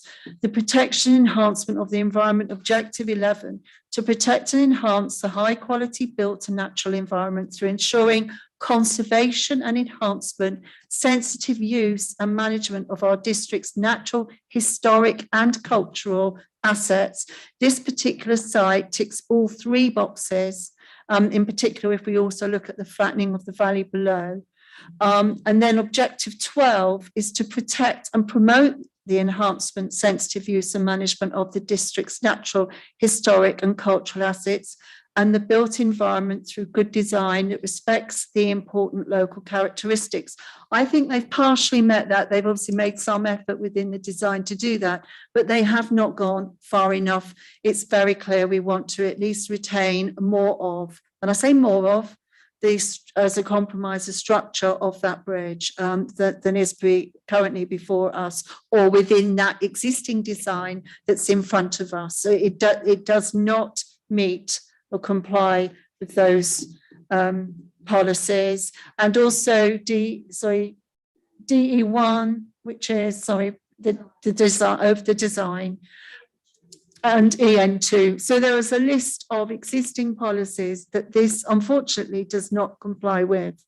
Now, I'm asking people to vote against this because my concern is if we subsequently defer and it's left back with the developer, they've already had years to come up with a proposal including the bridge or protecting the bridge.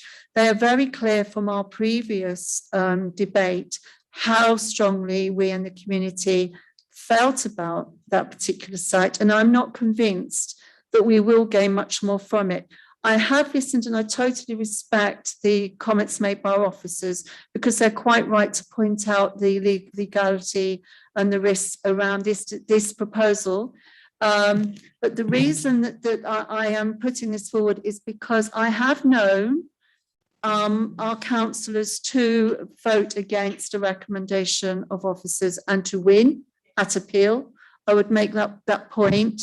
And I do believe that it's extremely important that we don't build on historical errors, which is the situation we would be faced with here.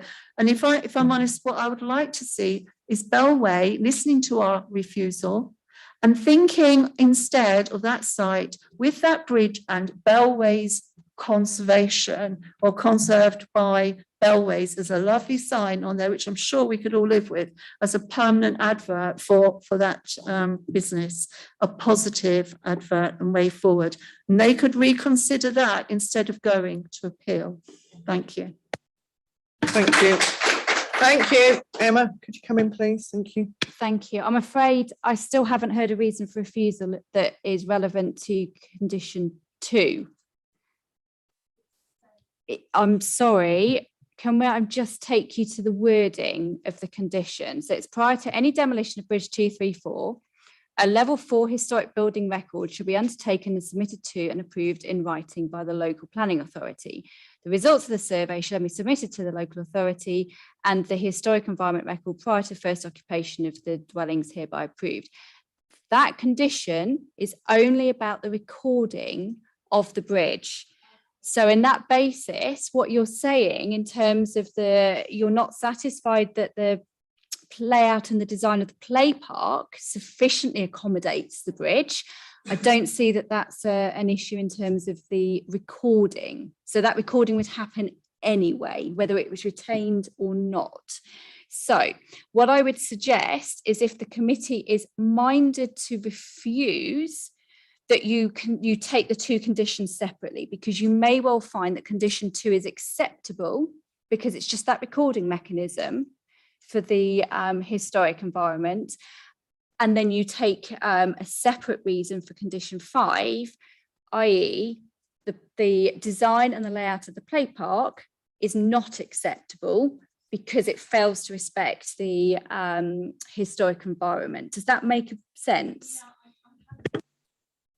Did actually consider that, and I would be happy to in that case propose that we would accept condition 2. My worry about that was this wording around prior to any demolition, which might contradict. If you can just clarify that, then I would support that. You would be okay in terms of commencement, because condition 5, and I'm going to ask Phil just to come, because we're more au fait with the other conditions than me, to clarify if I've got it slightly wrong, but condition 5 says notwithstanding submitted details before any development including demolition in each phase. So you've still got a pre-commencement condition there. So I don't see the problem with agreeing details subject pursuant to condition 2 and not condition 5. Is there anything you'd like to add? No, that's correct. So what the developer has done is they've amended the phasing plan so that the bridge is now within phase 2 of this particular part of the zone. So that's been done on the basis that they would be subject to discharging all the other relevant conditions. They'd be able to make a start on the housing scheme, but it effectively puts the issue of the bridge to one side. But Emma's correct in that the way that condition's wording and the way that the trigger points been made, they wouldn't be able to demolish the bridge until they've discharged that particular part of the condition, be that through a decision of the council or through an appeal. I think the only other thing I'd add is that further to those discussions with the developer, that they have made it very clear and made it clear in writing that if that condition 5 is refused, then their intention is to appeal the decision. So that's the route it will go down if the decision is made to refuse the details pursuant to condition 5. Based on what I've heard, I would accept our officer's advice regarding condition 2, that we recommend approval of that. But condition 5, it's the design, the actual what's on the ground physically is the issue. So condition 5, I would propose refusal in that case. So we just need, I'm sorry, Chair, I don't want to take over your role here, but then I would need a seconder, I'm assuming, for the approval of condition 2. And then does that need to be voted on separately, or do we need to? Please, Graham, can you confirm? It doesn't necessarily need 2 votes. If the committee wants to do it as 2 votes, then that's something you can do. But it's a motion that's proposed in terms of accepting condition 2 and refusing condition 5. So if you've got a seconder, then you could do one vote. I think we'll do that then, or avert any confusion. Thank you, Graham. As long as the committee chairman is clear, if there's uncertainty, I would suggest 2 votes. But if the committee is clear, I'm happy to take 2 votes so that everybody is perfectly clear. Okay, so do I have a seconder? Do you wish to continue to second? You right. So we will go for the vote. Yes, Councillor Milnes. Can I just clarify that if we accept condition 2, we're effectively accepting any demolition of the bridge. And condition 5, to me, then moves forward from that and develops an area that doesn't include keeping the bridge. So I think that would hoist us more than anything, because that then leads us down the line of the bridge can go, but we're not happy with what's left. Excuse me, can you be quiet in the back, please? Thank you. If I could have some further clarification on that situation that we'd be left in. They can't demolish, if condition 5 is removed, they can't demolish the bridge, because it's very clear in that condition, the way that it's worded, prior to any development, including demolition, for each phase. And then it reads, and so, from there on. So they have to discharge that condition. You can't take each condition individually. They have to discharge all relevant pre-commencement conditions before they can make a lawful start. Thank you, Phil. Is that made clear for you? Sorry, no. I still don't understand how accepting condition 2, to me, accepts any demolition of the bridge. And again, it's the language, isn't it? And condition 5, in my reading of it, then carries that forward from accepting condition 2 into, how you design the play park post demolition. We are accepting that the words that they've captivated the bridge in words and pictures. Am I correct? Yep, but I would also remind members, as has already been said, regardless of this decision or the planning permission, there is another route to demolish the bridge through prior notification, which is an option that's available to the developers, and that it's the weighting of that alternative fallback position, which again is very much established through case law, which has led to why this recommendation has been so that fallback position is so strong that effectively it doesn't matter if the intention is to demolish the bridge, they've got a route to do that without express planning permission. They haven't actually done that, though, have they? They haven't put in a prior notification. Have they? Not at this stage. Thank you. So, Councillor Morgan, are you happy with, sorry, Councillor Bisnessing, we're trying to finalise and get to the gist so we can move on. I'm not I understand what we're being told by the officers today is that it will be all of the conditions have to be met before they could go forward. If I've got that correct. What does still concern me is why I asked the question in the first place and didn't include condition 2 as originally. If we have the wording around the prior to any demolition of the bridge 2234, looking back in a few weeks' time, or even a few months' time, or even a few years' time, as has happened with the 2007 application, it reads as if there is an implicit agreement to demolish the bridge in that statement. If that had been put separately, then I would totally agree that all the recording we've no issue with. But I do have an issue with that on reflection. Now I've heard the debate, so actually I'd like to, unless the officers can come up with an answer to this, or maybe an amendment to the condition that makes any demolition or not of the bridge, for example, which would then make it acceptable and put that concern at rest. Sorry. You've actually hit the issue exactly on the head. The wording of the condition gives the when you have to read a planning permission as a whole, so you read it from end to end. So that's the outline, and it's the reserved matters, and it's the wording of all the conditions.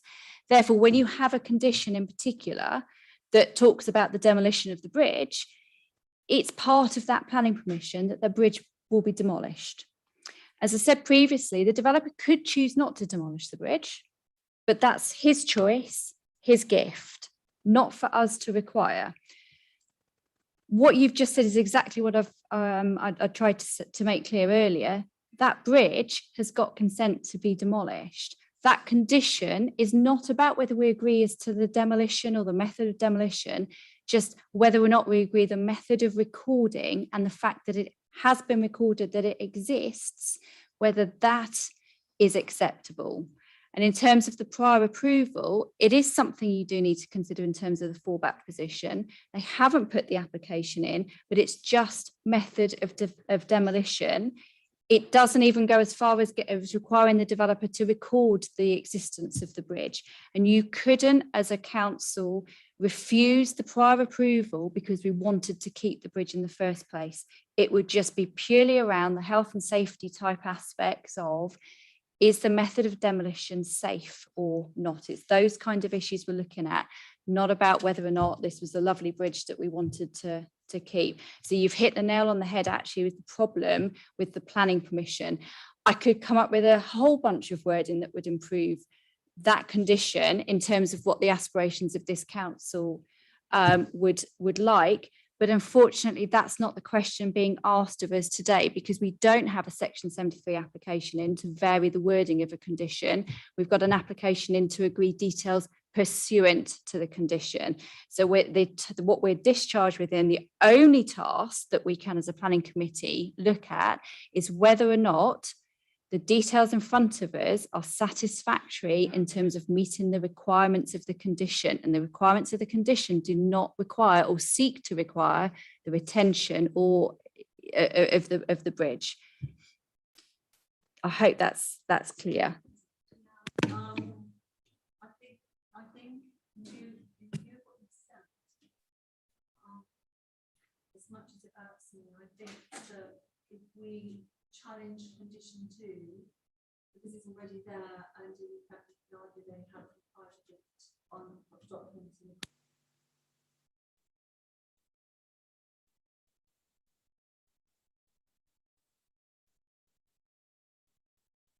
Sorry, Councillor Morgan, have you got your mic on?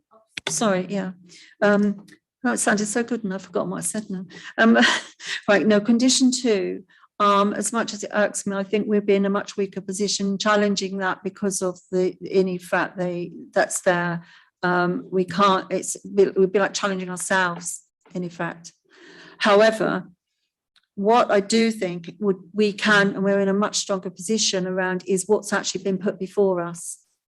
And the fact that it says any demolition implies there could be some, as Councillor Milnes quite rightly said, there is, and Harish has said as well, that there is potential to save some of that, some part of it, because any could mean any part of, or all, or none, depending on how you look at it. So I would say that we stick to where we were, that therefore we go forward with the approval of condition 2, but be in a strong position on condition 5.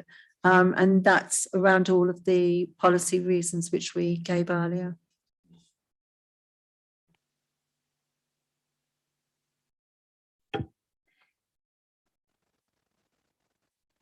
I think that, yes, I think you need to take the 2 conditions separately. I would just ask members just to reread, just spend 2 seconds rereading the condition. It requires details to include the planting plans, the written specifications, details of the plants, boundary treatments, car parking layouts, hard surface materials, cycling and footpath construction details, including lighting, and details of play areas, including naming equipment, interpretation boards for the proposed pocket park in phase 1. If members are concerned that the layout that's in front of you is not acceptable, then obviously your decision will be to refuse the application. But just take a second to reread that condition before you make your decision. Thank you.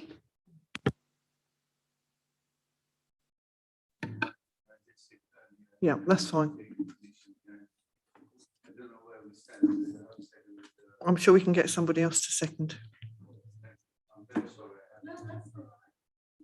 Thank you, Harish.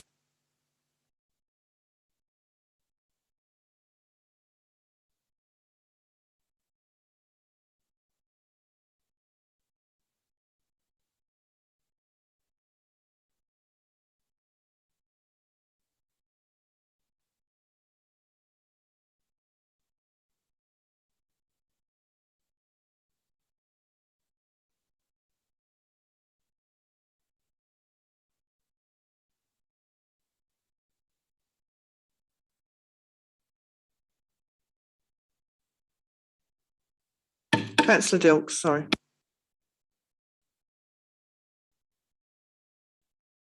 Sorry, Councillor Dilks. Yes, thank you, Madam Chairman. I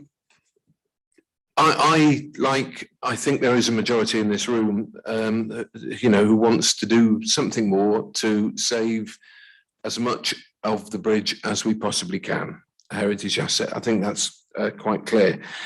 Having said that, I also listened to the legal advice that is still being given, I think, right now. But I do listen to the legal advice, and frankly, I don't want to risk the costs of an appeal. And I don't think the developer would want to risk the costs of an appeal and the delays that it would bring as well. I do accept they've made it clear, as in their negotiating position is to put pressure on us today to push this through. That's we could argue a reasonable thing for them to do. But I do, despite the earlier legal advice that's been given on why we shouldn't defer, it is very unusual for us to defer for a second time. It's unusual for us to defer a first time. But I do believe it could be more productive to actually sit down and have a direct a conversation with Bellway. And I support what Councillor Stevens said, that given that suggestion from Emma, that Penny Milne would be a good person, perhaps along with yourself as well, Chairman. And I think there is, any reasonable applicant, is going to see where we are on this. And I do not believe that it would be unreasonable or seen or could be seen for this council to be unreasonable unreasonable. I do not think it would be seen as unreasonable to defer this. Sorry, that's okay. To defer this for a limited time, a specific time, and I would say 2 weeks to our next planning meeting, which is on the 29th, is it? Which is the one that we're going to look at the Creators report on, and that it should be an agenda item there. You saying it can't be? Well, okay, but to the next meeting, to a very specific time is what I'm saying. And that is, I think, what, right.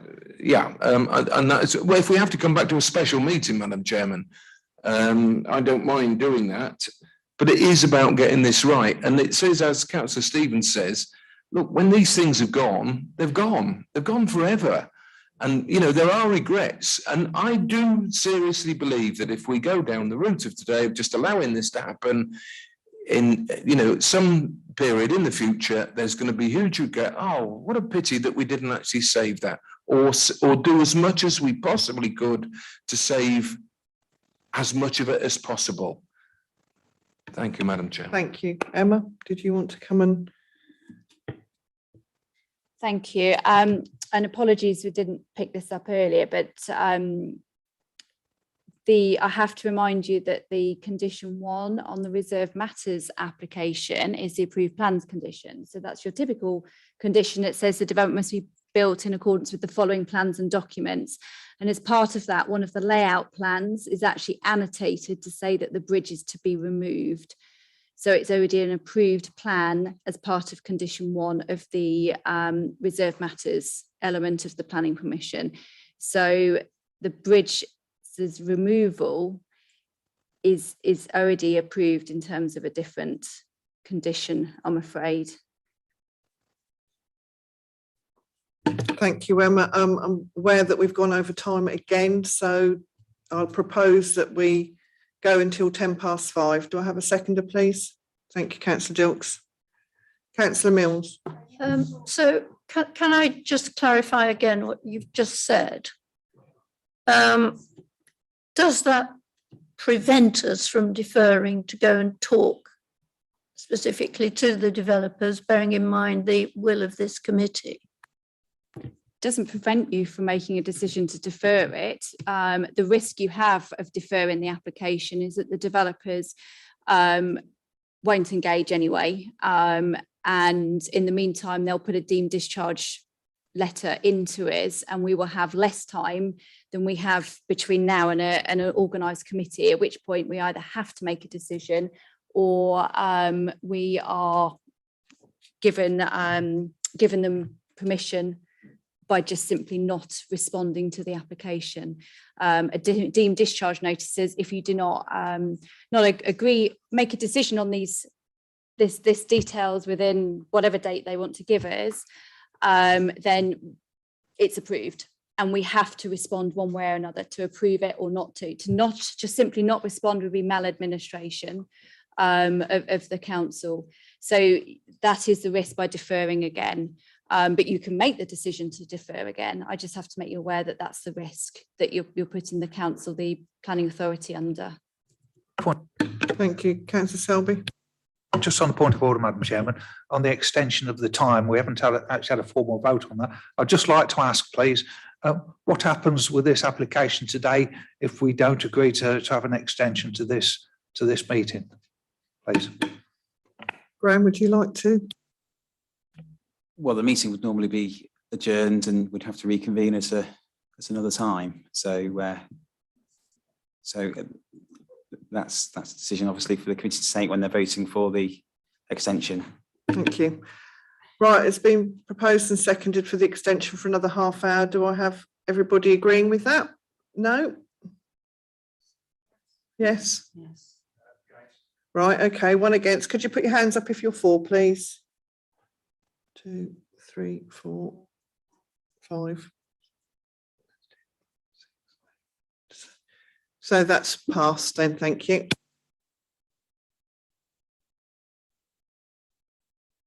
Can I move my car? I got a parking ticket last week.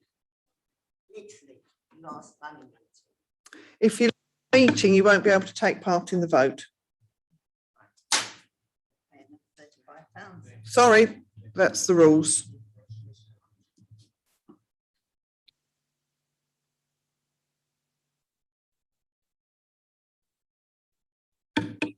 Councillor Morgan, do you wish to carry on with your proposal of accepting condition 2? Thought we were breaking up for a bit. Oh, so we that lost it. Sorry. Okay. In that case, I believe that we'd be in a stronger, given especially everything we've just heard. I think we will be in a stronger position if we accept condition 2. However, that we refuse condition 5 on the grounds that it does not comply, the design before us does not adequately comply with SKDC's planning policies, and we listed what those policies were. Somebody got all those I policies? lost my seconder. He went, I had to go, so I need a seconder for that proposal. Do I have a seconder? Thank you. Rosemary Caberry-Bound seconded that.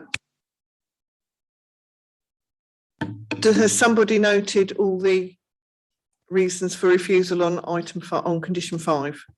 We've made a note. The reason for condition 2 relates to DE1, policy DE1, and not the heritage policies. Condition 5, sorry. And can I suggest that we probably tidy that up for the purposes of the minutes, and if it is carried, we just confirm the final wording with the chairman, and I would normally suggest ward councillor. Is that apologies, is that Councillor Moore? No, with Councillor Morgan then as a proposer. Thank you. So we'll go to the vote on condition 2, and the vote is that we accept condition 2. Madam Chairman, is it really right to take a vote when half the committees had to leave the chamber because they've all had to go somewhere or go to another meeting or something? We shouldn't be voting as a skeleton. We are committee. quorate, so therefore we can take the vote. Thank you. So all those in favour of condition 2 for acceptance and approval, can you show your hands, please?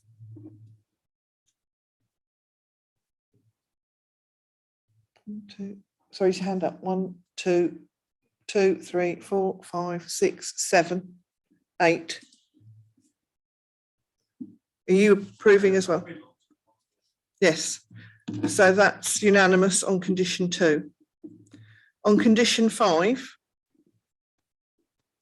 which is to refuse condition 5, all those in favour to refuse condition 5, can you put your hands up, please? 1, 2, 3, 4, 5, 6, 7, 8.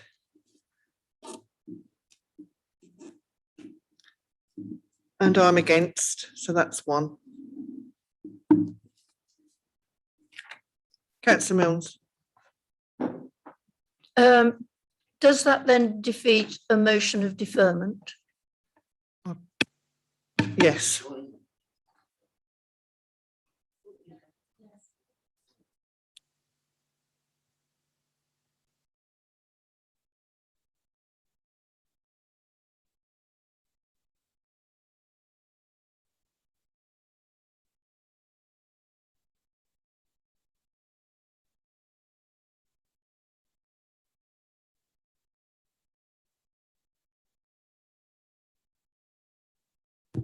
If members wish to, it was just a suggestion that if members wished for me to facilitate a meeting, then we could organise that. That's absolutely fine. No, that's just an action that we can pick up, and I don't know whether Councillor Morgan and so but who would like to, or somebody else, but you'd like to sit in on that meeting. You don't need to make a decision now, or any other councillor. Yeah. Yeah.